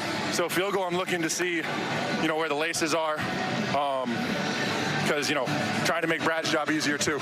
So if he doesn't have to spin the ball, then it's a really good snap. So hold on, as a long snapper, you have that much control over your snaps that you can put the laces where you want to for the holder? Yes, sir. Okay, then. Rex Sunahara all smiles. This guy's had a wild athletic journey. He started his college career playing basketball for Danny Hurley at Rhode Island. Talked to him before the Final Four about Hurley. He said, the best coach I have ever played for. Knocked away by Scott. And sure enough, he was able to back that up by winning a national championship with UConn last week. You go from playing basketball at Rhode Island to being a long snapper at West Virginia. There's a lot of athleticism. And as he proved, film work there. You ever hear a long snapper doing that much film work? Matching laces is a lost art. And obviously you get up there to the highest levels of football, this being one of them. Those guys are good enough where they can adjust it a quarter turn every time they throw it back. And as you're a holder, which I was, it makes your life very, very easy. To the slant, and Michael Bandy was able to pick up 6. And he's hitting the smelling salts on the sideline too. Yeah, he's not your normal long snapper. For it. I've never heard that about the laces, G-Mac. I was blown away when he told me that before the game, that he could control it that much. That is wild. I have a newfound respect for kickers and long snappers. Those guys are ridiculous, man. I mean, those long snappers up there in the biggest show, they're unbelievable. Roughnecks 6 of 8 on third down. Batted away at the line of scrimmage. Delonte Scott got his hands on a couple on this possession. And it also looked like Downey was in there as well. Coming off the left-hand side, one-on-one. Saw that quarterback start to release. Knowing he wasn't going to get home, he puts that left arm up to deflect the pass. Great stand there by San Antonio defensively. Things were reeling a little bit for their offense. Had to have a stop. They did. Now they'll give it back to him.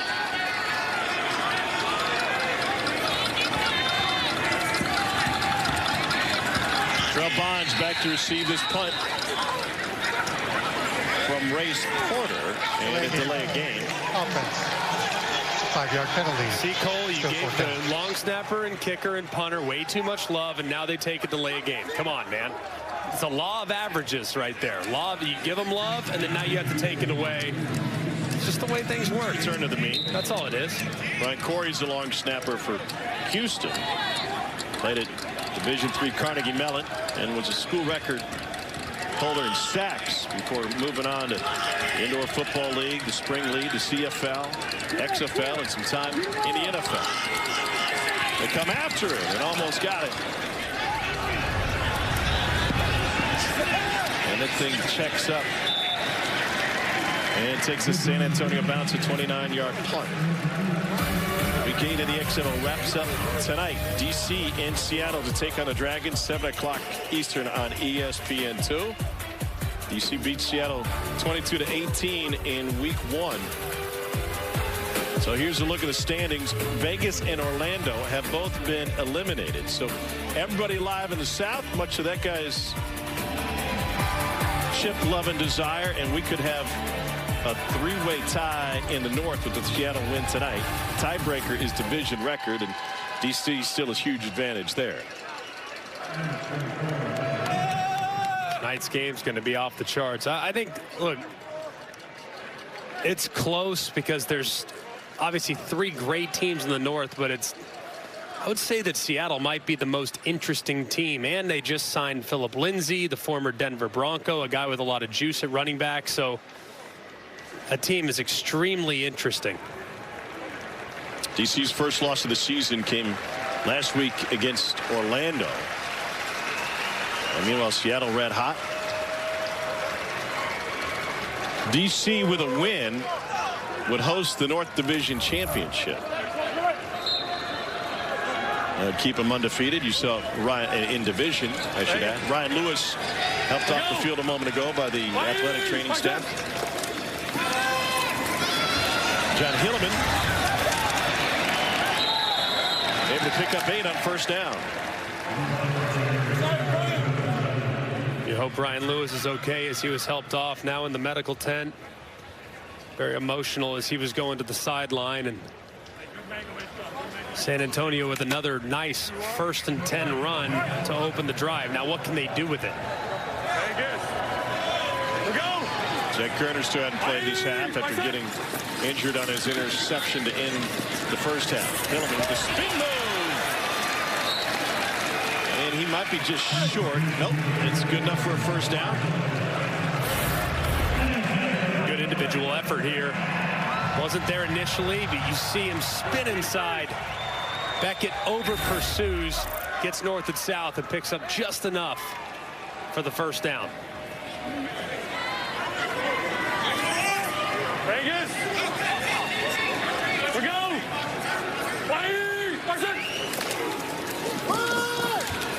They run it again. And Hilleman picks up 3. Let's go double F up.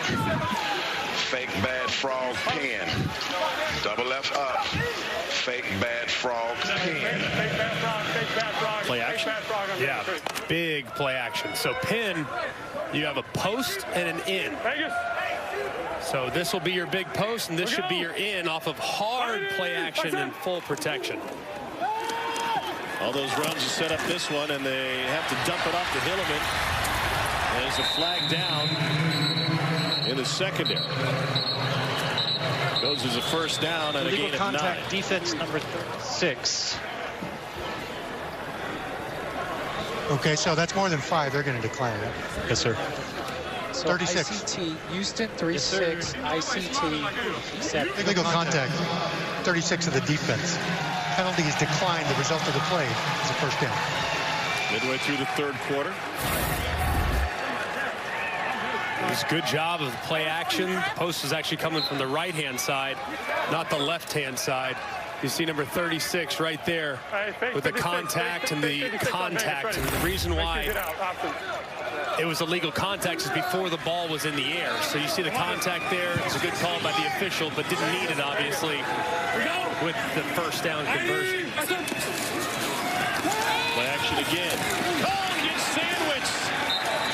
Another sack. Glenn Logan leading the way for Houston along with C.J. Brewer.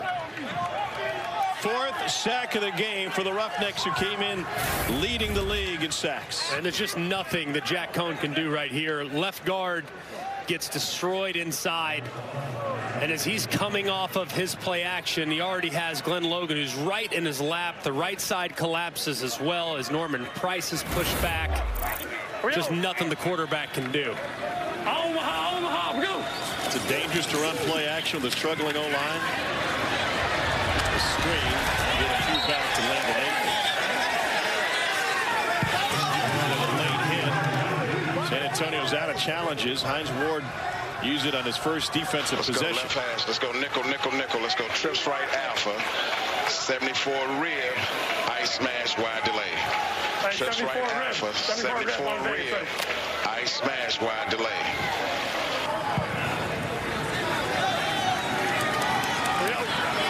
Here's your wide. That'll be your outlet if your smash isn't there. Might have a smash in one-on-one here. Cone. Trying to run. Oh, he got walloped. And there's a flag on the play. Jordan Mosley delivered a hit. We got 2 fouls, guys. We got 2 fouls. We actually have 3. So hang on here. Wow. DeAndre Johnson is still down, injured. What do you have? Let's come on. Cone with a wow.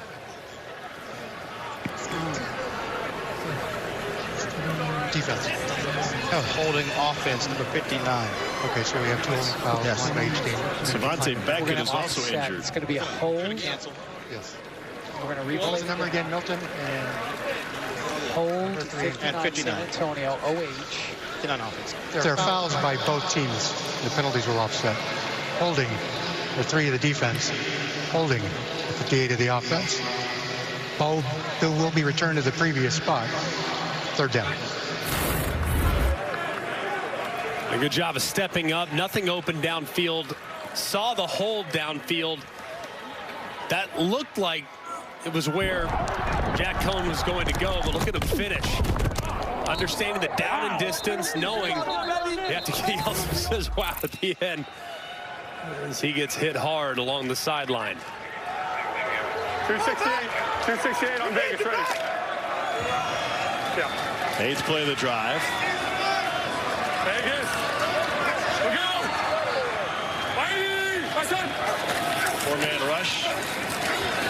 Pocket collapses again. Don't have to move his feet. And that'll bring up 4th down. And the excitement from behind Jack Cohn coming from Charles Wiley. San Antonio just seems severely limited in what they can do with this offensive line play. And when it's obvious passing down situation, it's really difficult. They're a team that absolutely has to stay on side and stay on schedule because their tackles are really struggling against the speed. They're going to try a 59-yarder here from John Parker Romo. This one's going to come short and wide and no good. Good field position for Houston. Roughnecks can secure their spot in the South Division Championship with a win here in San Antonio. XFL returns after this message and a word from our ABC stations. Men on the field. San Antonio has another chance of 4th down, and instead of attempting a long field goal, they put the offense back out there. Well, Jack Cohn trying to convert here on this 4th and 3.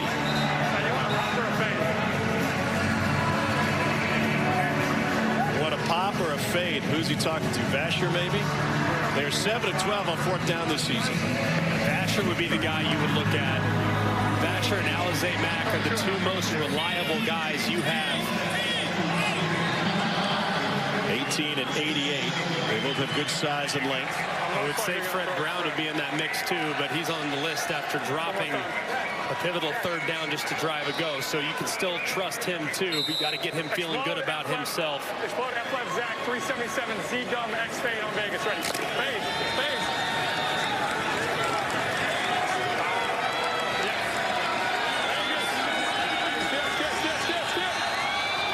Pivotal play for San Antonio. Got to work the tight end side. That's where you want to be, left side. Kerner partly quickly. Cohn, and it's dropped by Fred Brown. You mentioned it before. He had a drop previously as a quarterback, as an offensive coordinator. Does that enter your mind? It should, but then again, he's been a reliable weapon. He's 29 years old, has played a lot of football. Ball was a little low. One that he's got to be able to handle, though. It is at the kneecaps. Not saying it's an easy catch, especially when that nose is down. But that has to be one that he's able to reel in. That's now consecutive pivotal drive-ending plays. So now it's up to the San Antonio defense. Without one of its stars, Jack Kerner, who got injured at the end of the quarter after a long interception return. Cole is down on the San Antonio sideline. He's got Jack to walk us through what San Antonio is trying to do defensively. Jack, you're calling out ball there. You can't help it, can you? No. Yeah, like I said, unfortunate things happen. You just got to roll with the punches. I want you to take us through just kind of what you're seeing here defensively, if you don't mind, just kind of through your eyes as a safety who's normally in the game. Yeah, so, we're knowing that they like to get their guys in space a lot, so we're trying to do as much as we can to eat up the space when they're getting their good little backs in space. But, we see him coming out here in a 2x2 formation here. It's like man coverage.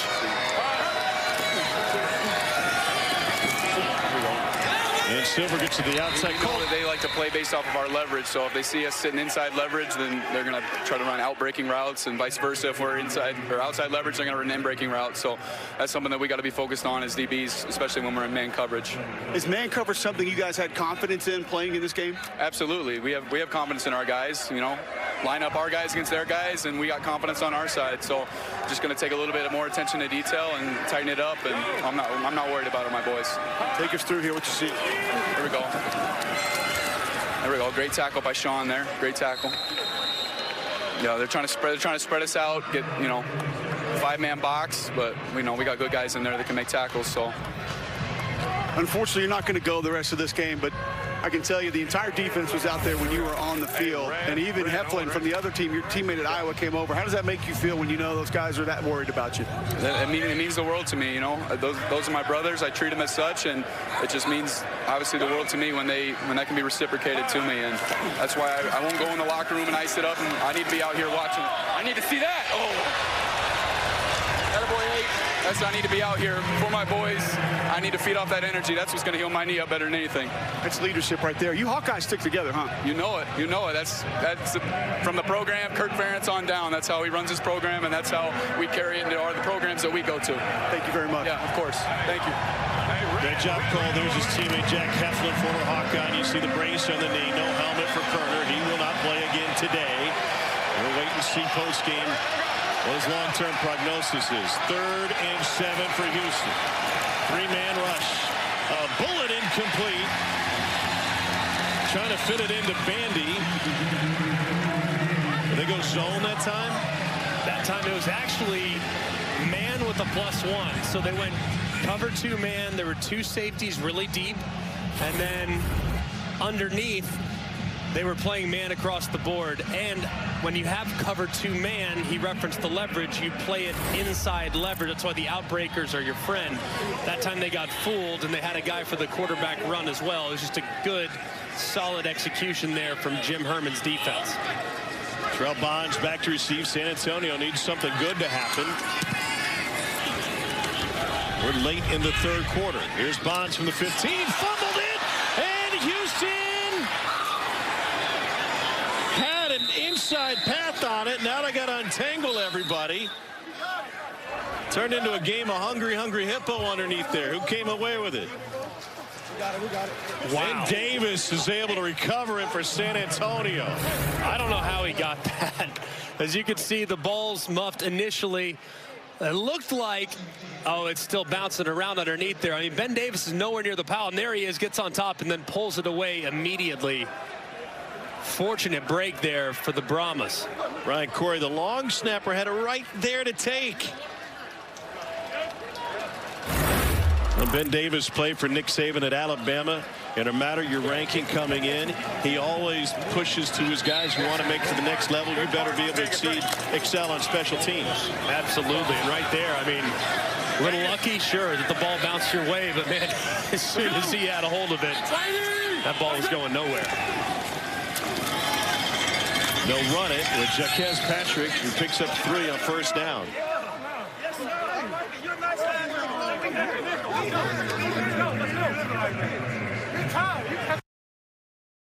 Oh, this San Antonio offensive line has been rebuilt throughout the season.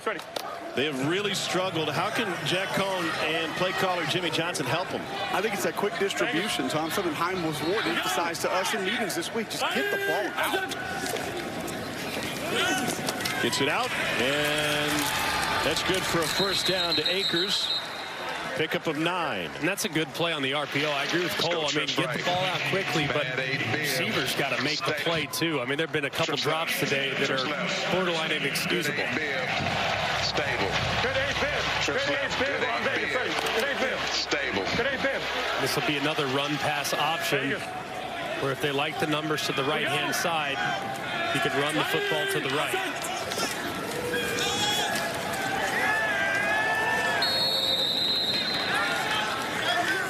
That's Patrick with the run and Bryce with the stop. Obviously feels like a lot, but it's worth reminding everyone this is a one-possession game. 369. All you have to do is just put one drive together if you're San Antonio, convert on the three-point conversion. It's a tie ball game early in the fourth quarter.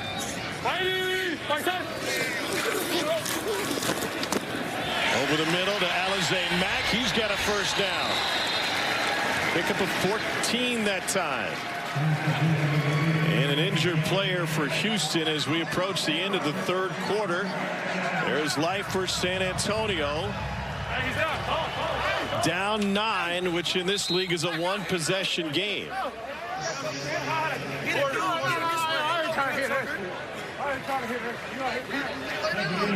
15-6. Jack Cohn has thrown for 150 yards, but 2 picks. A hard-hitting game here in the Alamo Dome. And we head to the fourth quarter in a one-possession contest. XFL returns after this message and a word from our ABC stations.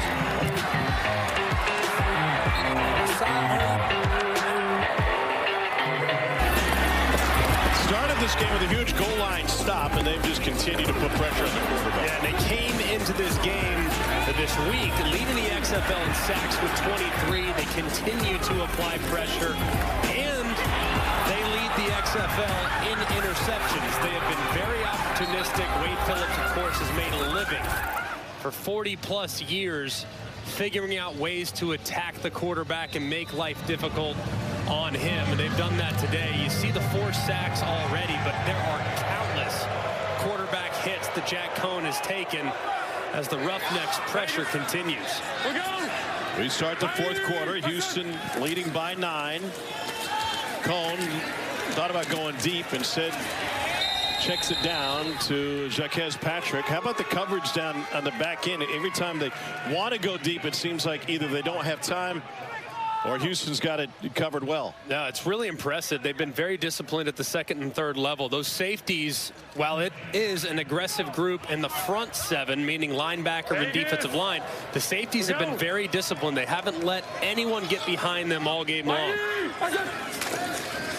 Second down 7. Patrick got tripped up. Drew Lewis out of Colorado with a tackle.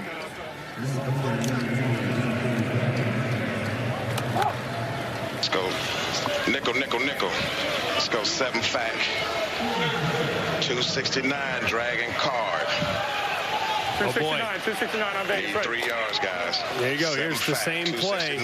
Dragon card. They've run this a few times. It should be a really good play. Slant in the flat right here. Take the slant. Should be a lock. And Cohn can't get rid of it. Another Houston sack. It's a huge pressure play to get to him before even a slant can come open.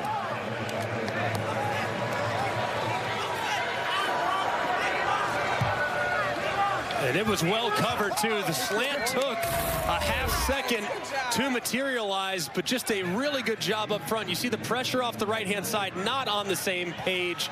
Right tackle and Jaquez Patrick not accounting for who is going to where. And it results in a quick sack and a big miscommunication there by San Antonio's offense. Chauncey Rivers, 5 games in the NFL, and here in the X, a huge sack. There's a flag down. Scrimmage before the ball was kicked. Number 20 kicking team.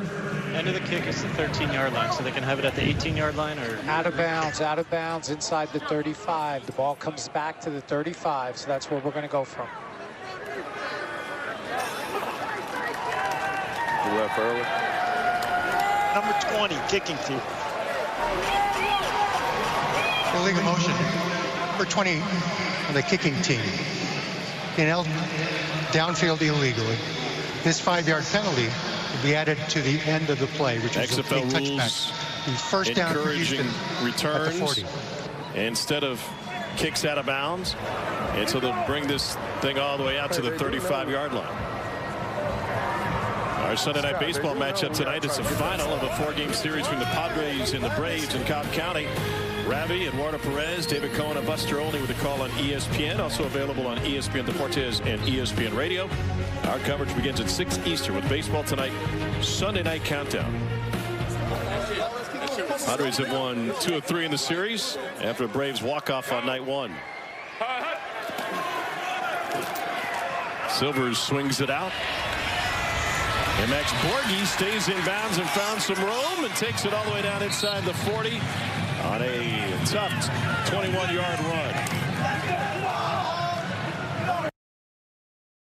I mean, this San Antonio defense has held up extremely strong in the second half. Obviously gave up the touchdown, but that was on a short field as you see Borghi catching the swing and getting upfield a little slow to get up to after he kind of lands on the ball.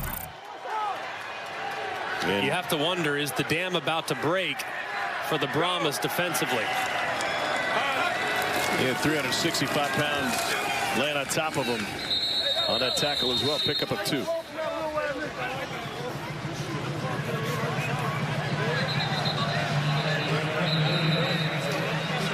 Penalty flag again. Pass to the face, offense number 6. Say that again. There was not a pass. There was not a pass. There was a running play. It was a run. It was a run. Pass to the face, offense number 6. Hands to the face, offense. Offense number 6. Hands to the face. That's going to be a 10-yard penalty. Karina, was it dead? Was it after the play? Huh? Was it dead? Yeah, it's a dead ball foul. Okay, so we're going to tack this on. Are you calling it hands to the face or unnecessary roughness? Slow down here. We're looking here. If you've got hands to the face and it's a dead ball foul, just pick it up. Okay, so we're going to pick this up. Is that what you're saying? Yes. Pick up the flag. Let's go. You mentioned that Dean being the extra eyes on penalties. He's also there is no foul. An administrator can move this thing along. Absolutely, and they feel like they're deliberating. They want to get it right. The officials want to do right, but if it's an inconsequential penalty and they can't get a good look at it, Dean just says, pick it up. And right there, there were a little bit of confusion as to whether or not it was during the play or after the play. Ultimately, they decided no foul should be called. So 2nd and 8 for Brandon Silvers. Again to Borghi. And Borghi can't make it back to the line of scrimmage, loses a couple. The San Antonio defense is putting up in professional football comps historical numbers. They allow only about 16 points a game, yet they have a losing record. The only team to lead the league in NFL history in scoring defense and not win more than they lose with the Browns in 1956. How do you solve that problem? You draft Jim Brown. That is quite the conundrum, though, and teams know they can be a little bit more conservative against San Antonio and still ultimately win because San Antonio's self-inflicted mistakes have been such a huge issue for them all season long. Wade Phillips wants to challenge something. Face mask number 8 on the running back number 22. Okay, you're challenging. Dean Benzino breaking it down already. Okay. Frank, he's challenging that there was a face mask on the tackle. On the tackle, yeah. On the tackle. Correct. Okay, we're looking at it. Get a good shot here. Handheld shot. I got a right hand. I see a right hand. Looks like it's on the jersey. There was face mask. I didn't have him 15 on the run. Right there. Let me see if we got an end zone. Go to the end zone shot. I see hand on the mask. Yeah, let me see this. Go ahead. We got it upstairs, though. Right there. This is the guy. Test it. Test it. Go slow. Kind of turns it, but it's tough to see if there's a grab in there. He has to determine, obviously, if there's a grab. It's a close call here. It's almost like he swipes it. All right, Frank, after review, the ruling on the field stands. There's just, I can't tell if he actually grabs the mask or if he just kind of swipes with the open hand. Dean is going with stands because he can't see if he grabbed the mask or if he just swiped it with his open hands. He doesn't see a grab. He sees him go across with his hand. All right, so the challenge will be unsuccessful. I want to ask Dean about it. Dean, we see as viewers and fans, we think we see a face mask. What's the difference between a swipe and a grab, and how do you make that determination? What we're looking for is something clear. Does he actually grab the mask, or is he reaching and just swipe across? And that's why the head turned. I never saw a shot that showed clear grab of the mask. There were actually two attempts, one on the shoulder pad, one across the side of the helmet. And never could get a shot that showed him actually grab the mask. How much does it have to do with having clear, indisputable video evidence to support the call, Dean? How much of that has to do with it? If we're going to add the foul, we want to see it. We want our officials to see it live on the field, and we want to see it in replay. I appreciate the insight and transparency on 3rd and 11. It goes incomplete out of the hand of Brandon Silvers. And that San Antonio defense comes up with another big stop. As you can see, just a massive turn of events right there, as it looked like things were going in the direction of Houston. Running game was starting to get going a little bit. You thought maybe he grabbed that face mask, but I actually agree with Dean. There was nothing that I could tell without a shadow of a doubt to tell you for sure that the face mask was grabbed. It certainly looked like it might have been, but I can't confirm it with video evidence. Pretty good punt here by XFL rules, a 28-yarder, and it'll be a long field for Jack Cohn at San Antonio. Not as long as that field, but certainly long, especially down by 9. Don't get spooked.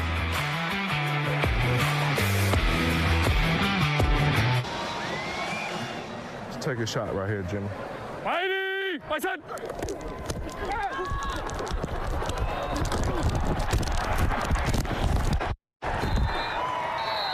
We can't protect him. Hey, we got to hold up on the front. When we go play action, y'all got to hold up a little longer in the middle. All right, and then on the end, all right? Hey, my son!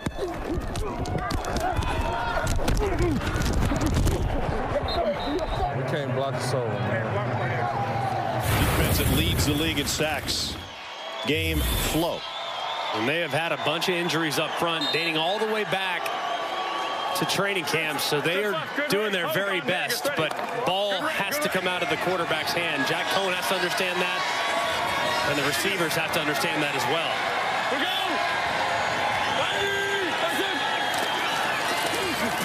On 1st and 10, Jacques Patrick rumbles for a first down and shuffles his feet for a few more. It's a 19-yard run. Patrick a little banged up as he's going to the sideline. But a great job here, just a little kick out. See that left guard pulling across, Mike Brown kicking out the end man on the line of scrimmage. And there's a nice hole that develops inside. They'll keep it on the ground. This time with Hilleman. And he's able to find 2. The analytics folks will tell you that having a successful run game has no impact on the play action. But play action seems to be a key for San Antonio because that's the only time they even have chances to get guys open. Well, I mean, their drop-back passing game is still good. I mean, I really like their drop-back. They've just had a couple of drops, a couple of inaccurate passes, and some really nice defensive plays that resulted in 10 passes. And a bunch of drops. Fred Brown squeezes this one and turns it into a 2-yard gain. Where did you hear that, Tom? That sounds like something PFF would say. I have airplane Wi-Fi. 3rd and 6 now. Can we go on Dallas? All right, going on Dallas. Oh boy, you hear? I was going to say, let's not do that. Dallas means you're going on 2. And he asked his offensive line, hey, can we go on 2? Can we go on 2? He didn't seem real confident. Play clock at 1. Here comes pressure. Cohn got rocked again. Yeah, there's a smile. You would too if you're Jordan Mosley and he came in basically untouched. And a good job here. You're going to see pressure off the left-hand side. It's called a green dog. When the linebacker on the left side blitzes, the guy that's covering the person that is blocking him also can blitz. So he wraps right around, times it perfectly, and results in a big hit before the ball can be released. Long punt from Wing. And a return out to the 19-yard line. Let's listen in with San Antonio head coach Hines Ward.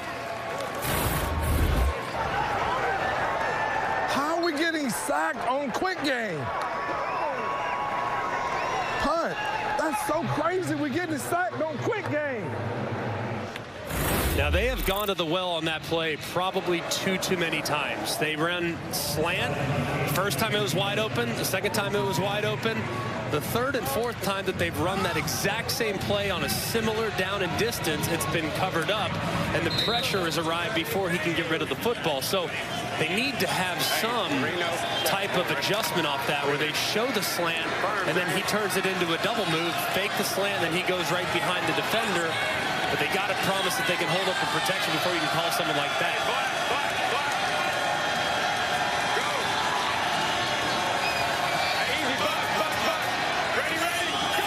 Inside left.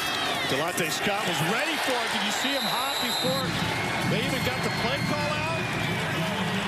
How did Delonte Scott know it was coming? Well, you hear him right here. Watch him react. As soon as he checks it to Bucks. Hey, it's running inside. He gets there immediately, and they couldn't get the negotiation between the offensive line and the quarterback done fast enough, but he recognized the play and made a big stop in the backfield.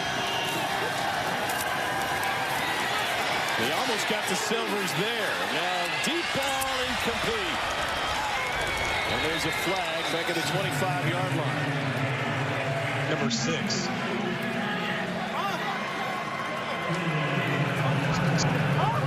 We got off to pass interference number 6, coach.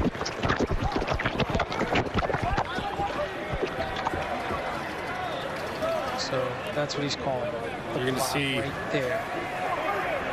Travell Harris tries to create a pick for one of his other wide receivers. What number? And you're going to see him watch. It's a good call by the officials. They'll decline it because they're already behind the sticks. Hey, Dale, play that again. We'll set up offensive pass interference number 6, penalties decline. 3rd down, guys. Good call. Number 6.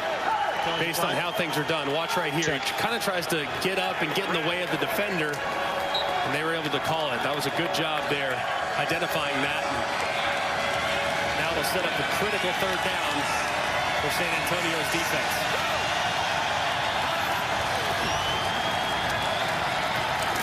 Silvers wings it to the outside, and we got another flag down. Bandy had the catch for a pickup of 9. Holding defense number 21. Holding defense number 21. They're going to take it because of the auto first. And Sean Williams. Let's see.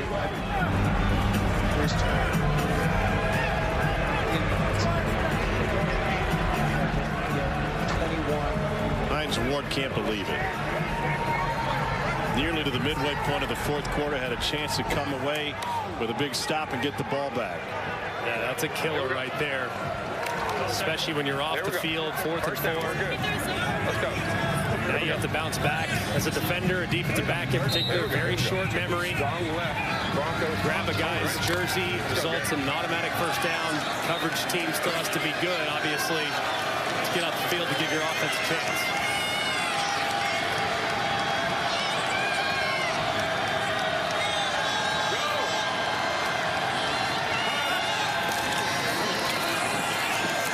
Shifty move at the outset to pick up 3 for Dejon Lee.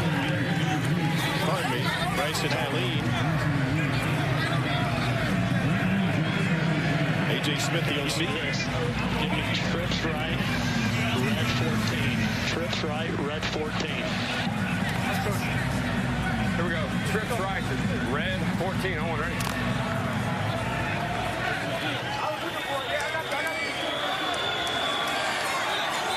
This should be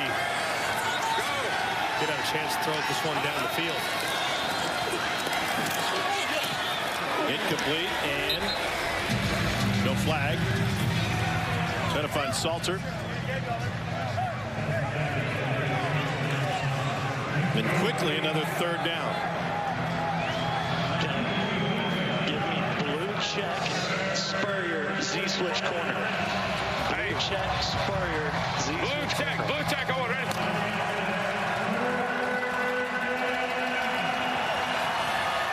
In the switch corner, that's right here, up top. wearing a mask. It's not in the stands, but he can probably run that route beautifully. Silver's hit from behind. Delonte Scott putting his imprint on this game. It's a loss of 9. And the Brahmas are going to have fantastic field position in a one-score game after this. And a great job around the left-hand side. You see him set up the left tackle inside. Just continues to work, run the loop. And he drops Silvers there in the backfield, who's trying to step up, trying to buy a little time. But he doesn't have long enough as Delonte drops him for a huge stop.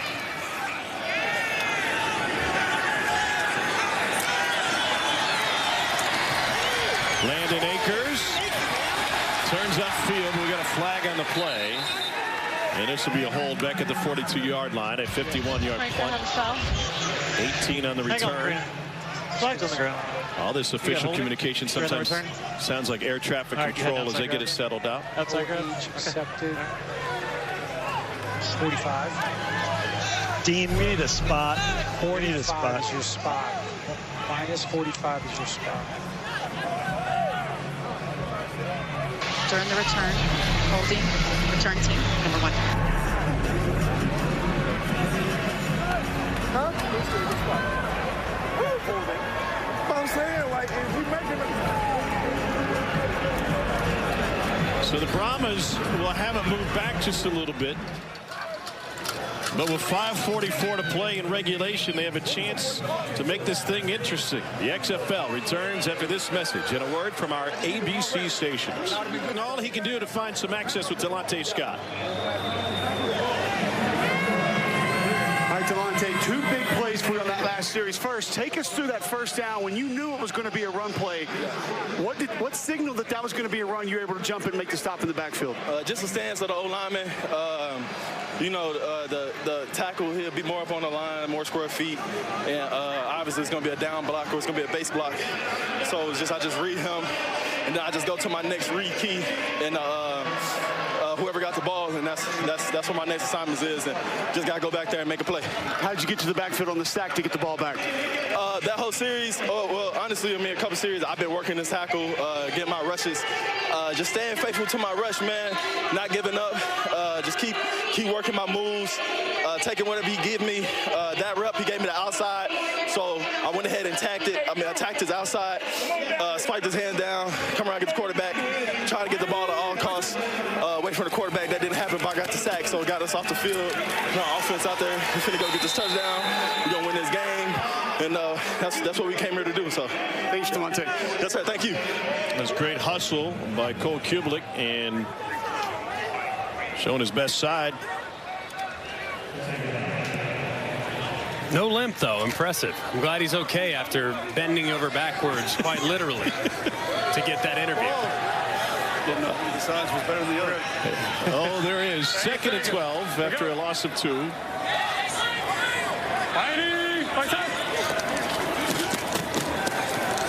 Jack Cohn delivers to Hilliman, and he gets hit immediately by Caleb Price. No gain.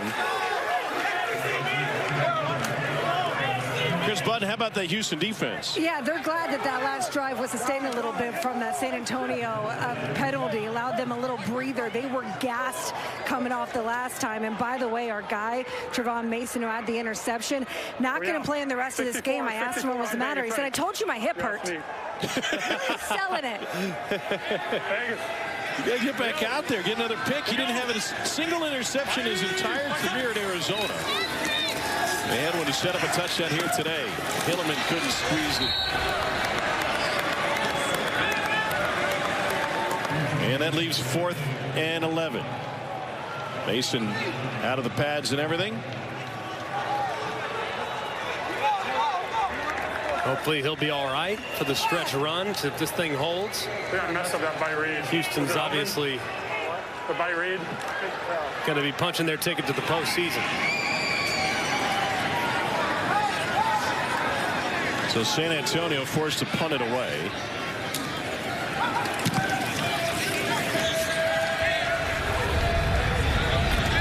Travell Harris from the 20.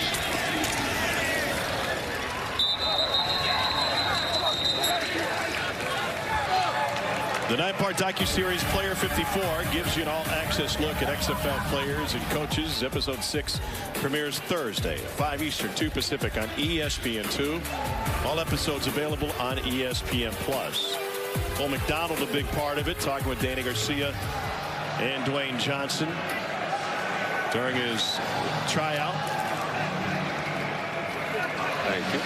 He'll be the Roughnecks can clinch a berth in the South Division Championship with the win here, and McDonald in a quarterback. He'll obviously be the man here. 4-minute situation. Obviously going to lean more towards the run. This would be a spot that would feature his skill set nicely. He takes a hit from Scott after he handed it off, and it's a pickup of a couple. Is it tough for A.J. Smith to call runs?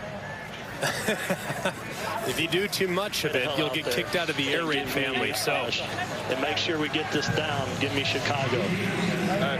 Tell them play clock too. Marty, tell AJ to tell them play clock. Yeah, roll that. Let it keep going down. Let it keep going down. Miller time, Miller time, Miller time. I'm telling you to tell him in the helmet. Technology of this football game of operator. And you hear him say Rolex too. Sometimes when you say clock, you don't want to say clock. That's too dangerous. Say it's like a curse word, but clock means you go up and spike the ball. So you have to come up with a different word. So he said Rolex. You heard on the side. Want to know why? Because you're thinking about time. Okay, we're going to be real simple here. You're going to play in 4-minute offense. Rolex means that after you win this game, you're going to be celebrated and you can afford a Rolex. So just connecting the dots there is my assumption. Can you get on board? One-on-one. Perhaps. You're more of a Rolex guy, I'm more of a Timex guy. Fair enough. But I mean, if it's Timex, it doesn't matter. I don't care. I don't care if it's Apple Watch. I mean, it doesn't matter. It's just anything that would lead you to think about the clock without actually saying the word clock. That's right. Unless you try to go with tag. That would be difficult. That could add some confusion to it. You tag some receivers from time to time, so that wouldn't be a word that I would be real inclined on using. H3. Here we go. Man to man. Brandon Silver's back in. I was like, here we go. Blue, F win on one, ready?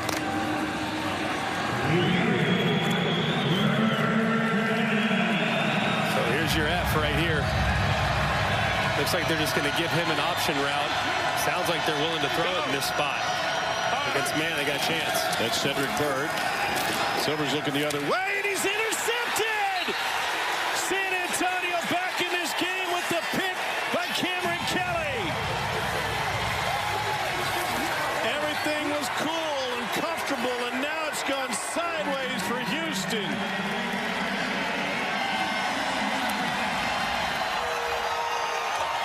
Give it to him.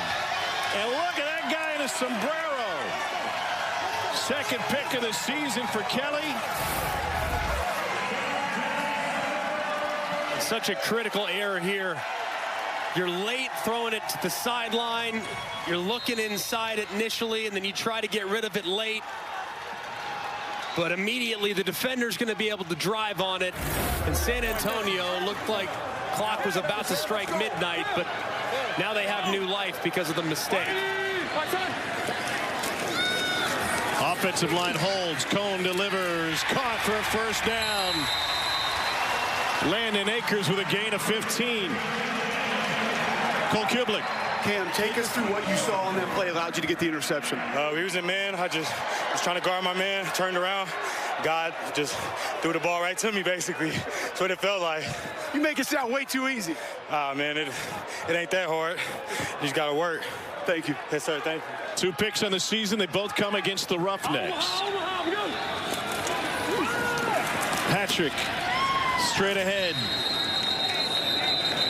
Gain of 3. Of course, a reminder for everyone at home who's looking at the scoreboard saying, why are they not going no huddle? Why are they not going as fast as humanly possible? Remember, 9 points in the XFL with the 3-point conversion is a 1-possession game. So now with this part of the field, you can be mindful not just about scoring and getting to 3, but also with how much time you give back to the other team. It'll be a 2nd and 7 with return after the 2-minute warning. First It's the pick by Cameron Kelly, product out of San Diego State. Maybe the better catch. The sombrero out of the stands. They're getting ready for a San Antonio-style party if they can cash this in. It's a 10-week regular season. We are in week 8, and San Antonio needs a win to keep its postseason hopes alive. Top 2 from each division make it to the division title game. Vegas. We go. Out of the 2-minute warning is 2nd and 7 for San Antonio. Jack Cohn gets sacked again. It's Trent Harris who got him. 2 timeouts remaining for San Antonio. That is sack number 6 for Houston. And a great job here with the TE, the tackle inside. He's the one that sets the pick on the left tackle so that the defensive end, the E and the TE, can swing around and make the play on the quarterback for the sack. Excellent game up front by Houston.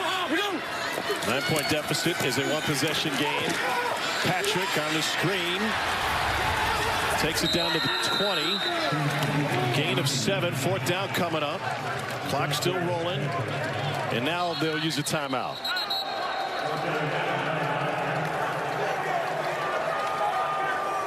You feel better about it.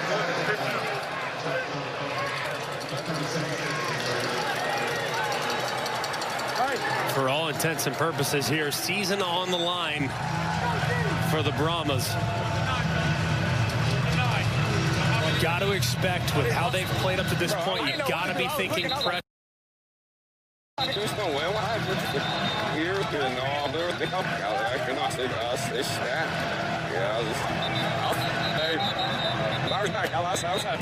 saw the whole thing. Got to be anticipating pressure here. I would call a 7-man protection. Obviously 5 offensive linemen, but 2 backs or a tight end and a back to block them up, anticipating heat. Mac, X-ray angle on Dallas, ready. So here we go, 4th and 10 for San Antonio. All right, your X is to the top. They're probably going to have a one-on-one. It looks like a pressure look right now. There's your X. We go. Well, they look at him on the fade route over the top. 4-man rush. Cone going that direction to the end zone, and a flag down. Ajene Harris had the coverage on T.J. Vasher. Yeah, I thought probably starts at about. They may spot this one all the way down at the 2. Pass interference. Or 3 is the defense. Penalty is the first down spot of the foul.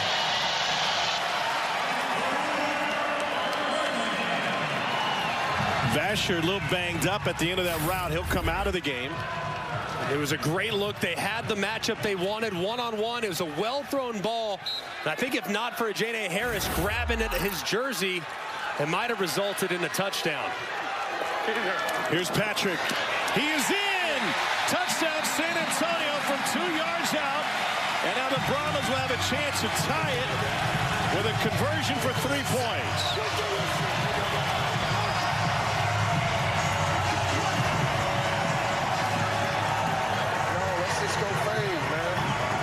Hines Ward and the Brahmas have not even gone for a 3-point conversion all season.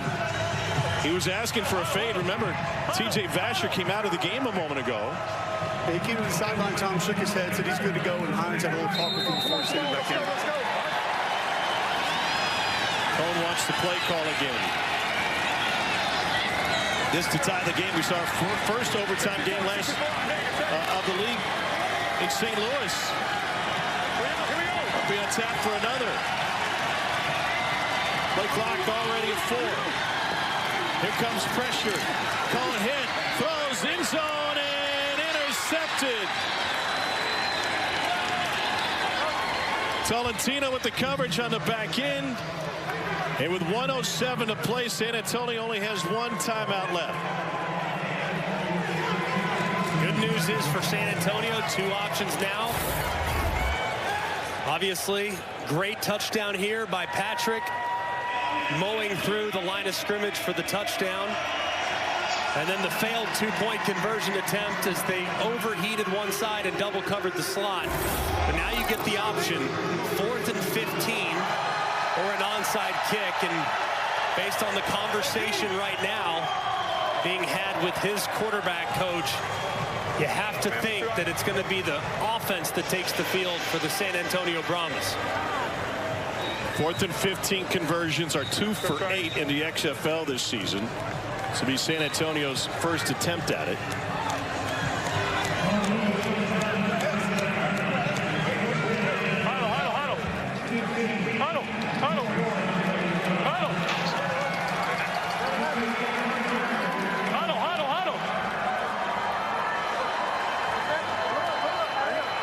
Hey, just hold up, baby. Hey, I'm throwing it up, right? Trips right, 64, Alabama switch sneak on Vegas, ready. So instead of an onside kick, a chance to keep possession with a 4th and 15. All right, Alabama, that means all go. They get verticals all the way. Got to throw the ball in a tight window. Pressure coming from the edge. Cohen lets it go deep down the sideline. He stopped on his route, but there was a flag down. TJ Vasher was the intended receiver. Wade Phillips thought the receiver pushed off. The defenders, you get the ball in there for pass interference, you got illegal contact. Illegal contact, defense number 3. Second flag on Harris in the last Illegal couple contact. Possessions. Number 3 of the defense. It's a 5-yard penalty with an automatic first down. You can see trying to run by him, and that's a good call. As you can see, Jada Harris trying to catch right there at the 15-yard mark. Does not allow Vasher the freedom to continue on his route. The difference of 5-yard or 15-yard penalty, they still got a long ways to go back at the 30-yard line, but the automatic first down, 101 to play and 1 timeout. So it's going to be on blue go after this. And you can hear right there, Jack Cohn preparing his offense for the 2-minute operation after this first snap. Then you're in 2-minute operation, so everything's going to be blue go. That's the cadence that he'll use at the line of scrimmage. We go. Roughnecks have 6 sacks in this game. Here's Alize Mack, and he's out of bounds short of the marker on a pickup of 9.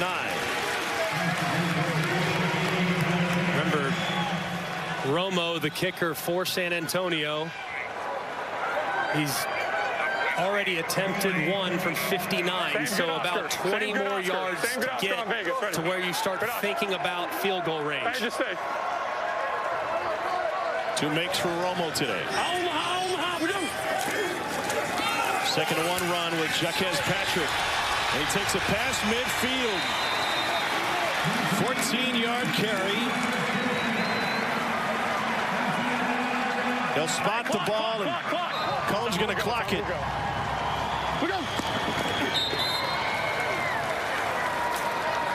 An offense that couldn't protect the quarterback or move the ball through 99% of this game has finally found its rhythm.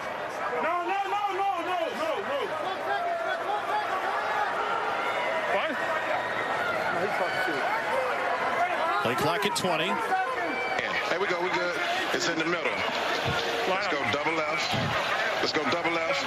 All right. Let's go same bad Oscar. Bad Oscar. Here we go. Another handoff to the left-hand side. They better hustle. Omaha, we go. Ball came in a little bit late. Patrick gets whipped around after a gain of 1. San Antonio has that timeout, and they'll use it here. Now I love that 2-play sequence there. You clock it on first down when you still had some time to call a play. If you're going to run bad Oscar, you can just get up and run it without having to have a ton of communication. Instead, you burn first down by clocking it. And now you're more like 10. out of timeouts, when in a perfect world you still have quite a bit of ways to go before you feel real good about your field goal kicker's attempt. Playoff implications in this one and the next one. The XFL Week 8 season will wrap up tonight on ESPN2. Seattle and DC match up for the second time this season. That's on ESPN2. Coverage begins at 7 Eastern and also available on ESPN+. Romo did attempt a 59-yarder that was eventually negated because of the penalty, but he missed it short and wide right. We out, Vegas. We go.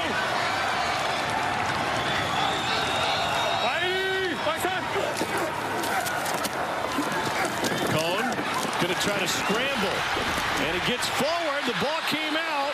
They say he was down before it came out, but it's a first down run. Now this would be a spot where you would clock it. Your quarterback just ran. He's out of gas.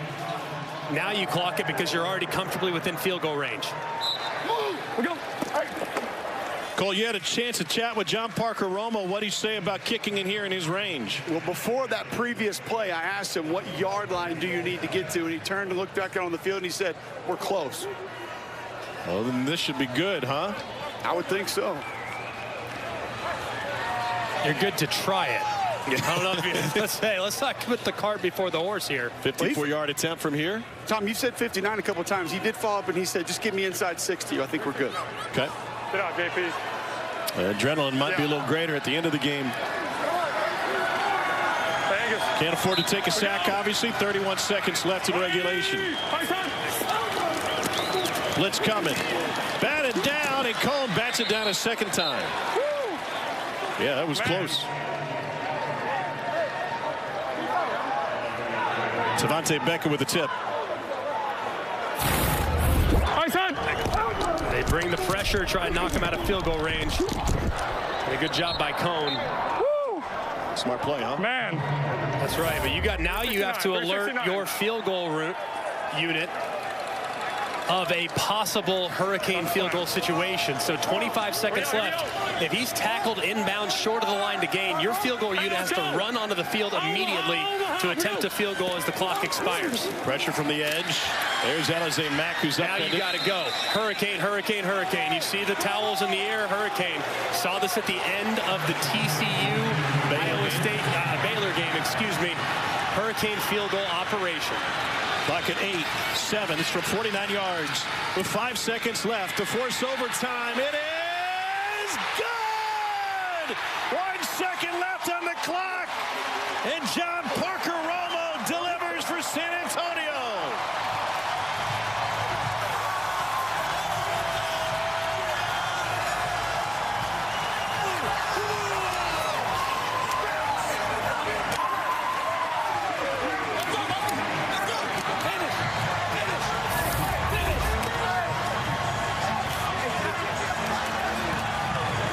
He knew it was good. That was the walk-off as soon as he struck it.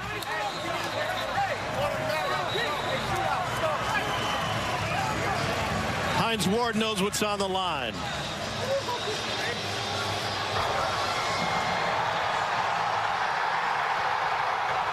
You knew it was good when you hit it? Of course. You said, get me inside 60. That was all you needed, right? Oh, special teams special now for San Antonio. Pretty special week for John Parker Romo. Told me that he and his wife actually decided on a name for that baby girl that she's going to have here in a month or two. Pretty cool moment. They just had the gender reveal a couple of weeks ago before the game in Arlington. Hashtag girl dad. 1 second left in regulation.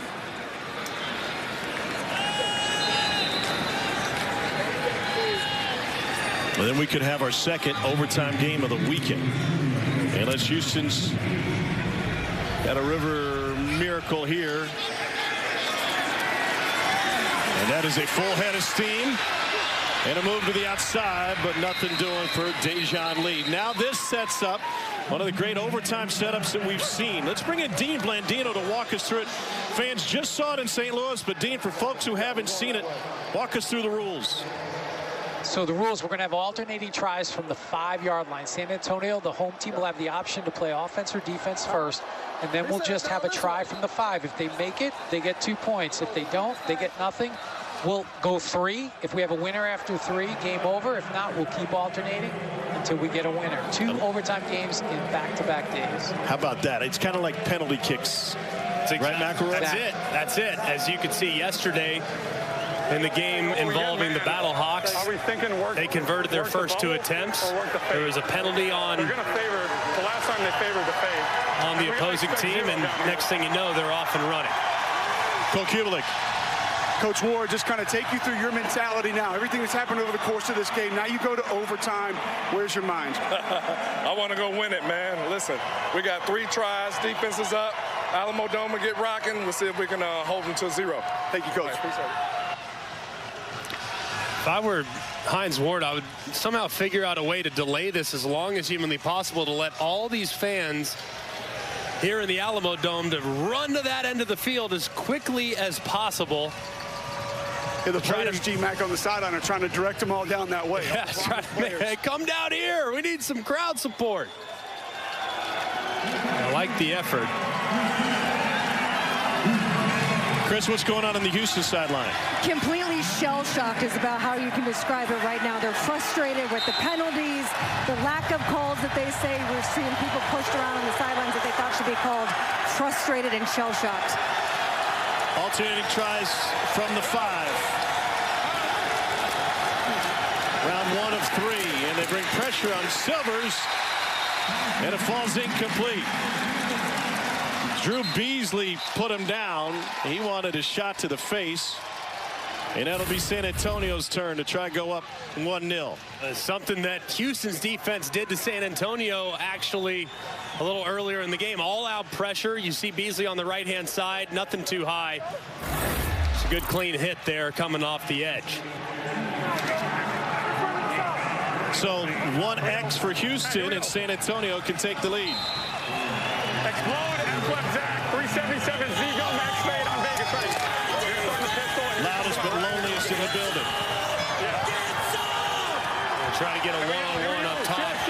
Yet again, if they can get the X fade, they're going to take it to Vasher. Omaha, we go. There he is, back in the end zone. Couldn't squeeze it. Riley Tejada with the coverage for Houston.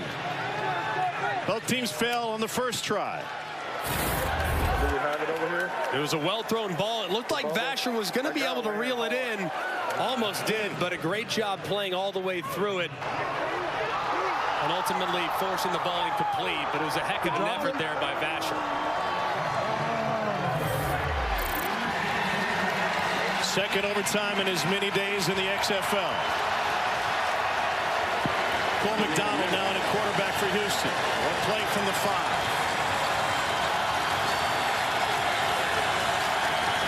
Pressure. McDonald drilled, and it's incomplete.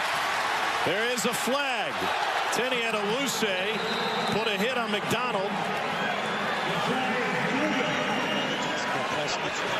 This guy, so San Antonio 20. Pass interference for 20 to defense. Foul occurred in the end zone. The ball be placed 1 yard line. And so they get another crack at it. You see just a little collision, all-out pressure yet again, trying to work a quick slant to the left-hand side. Severan, you can see the contact that leads to the pass interference. How about Jimmy Herman dialing up the pressure here? Yeah, back-to-back plays.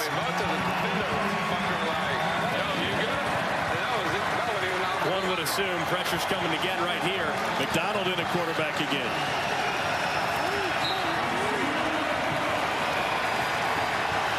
They got it all loaded up. McDonald with the sneak. No signal. And they say they stopped him.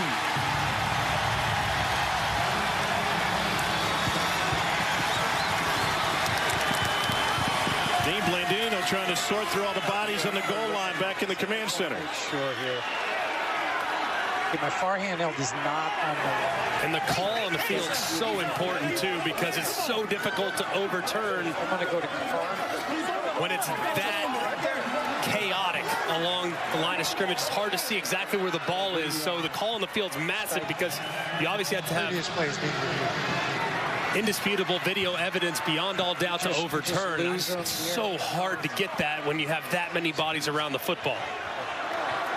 Frank, after review, the ruling on the field stands. Nowhere to go with it. After reviewing the play, the ruling on the field stands. The try was unsuccessful. If we're even after this first round of 3 tries apiece, we move on and tee it up again. San Antonio with a chance.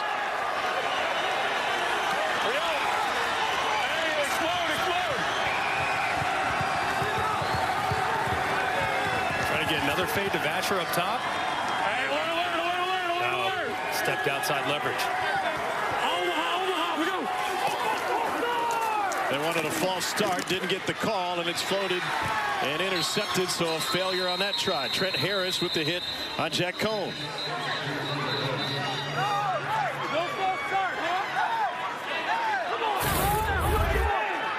You can see, tried to get a little bit of help right there with having that many bodies on the left side to slow Trent Harris, the pass rusher, down. He still gets home and forces the ball incomplete.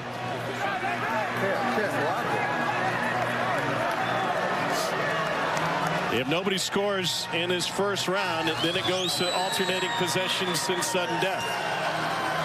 Essentially where we are here. Nobody scored through the first 2 rounds. Or 2 tries, I should say. It's still McDonald at quarterback. Safety blitz coming to the slant. He's in! Deontay Burnett. And now San Antonio will have to answer to keep the game alive.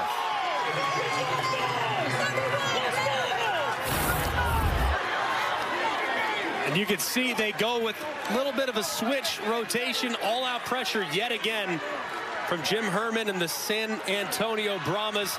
They beat it with a quick slant inside against off coverage. And San Antonio's season, for all intents and purposes, will come down to this. 68. One play for San Antonio to stay alive. Yeah, Vegas. We're going. Cohn to the end zone. It is incomplete. And Houston wins it in overtime. Deontay Burnett, the deciding score. And Wade Phillips' squad has clinched a playoff berth.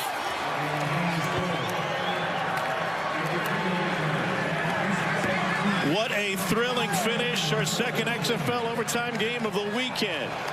And the Roughnecks will be playing in the postseason. Week 8 continues tonight with DC and Seattle. Our final score. Houston comes on the road.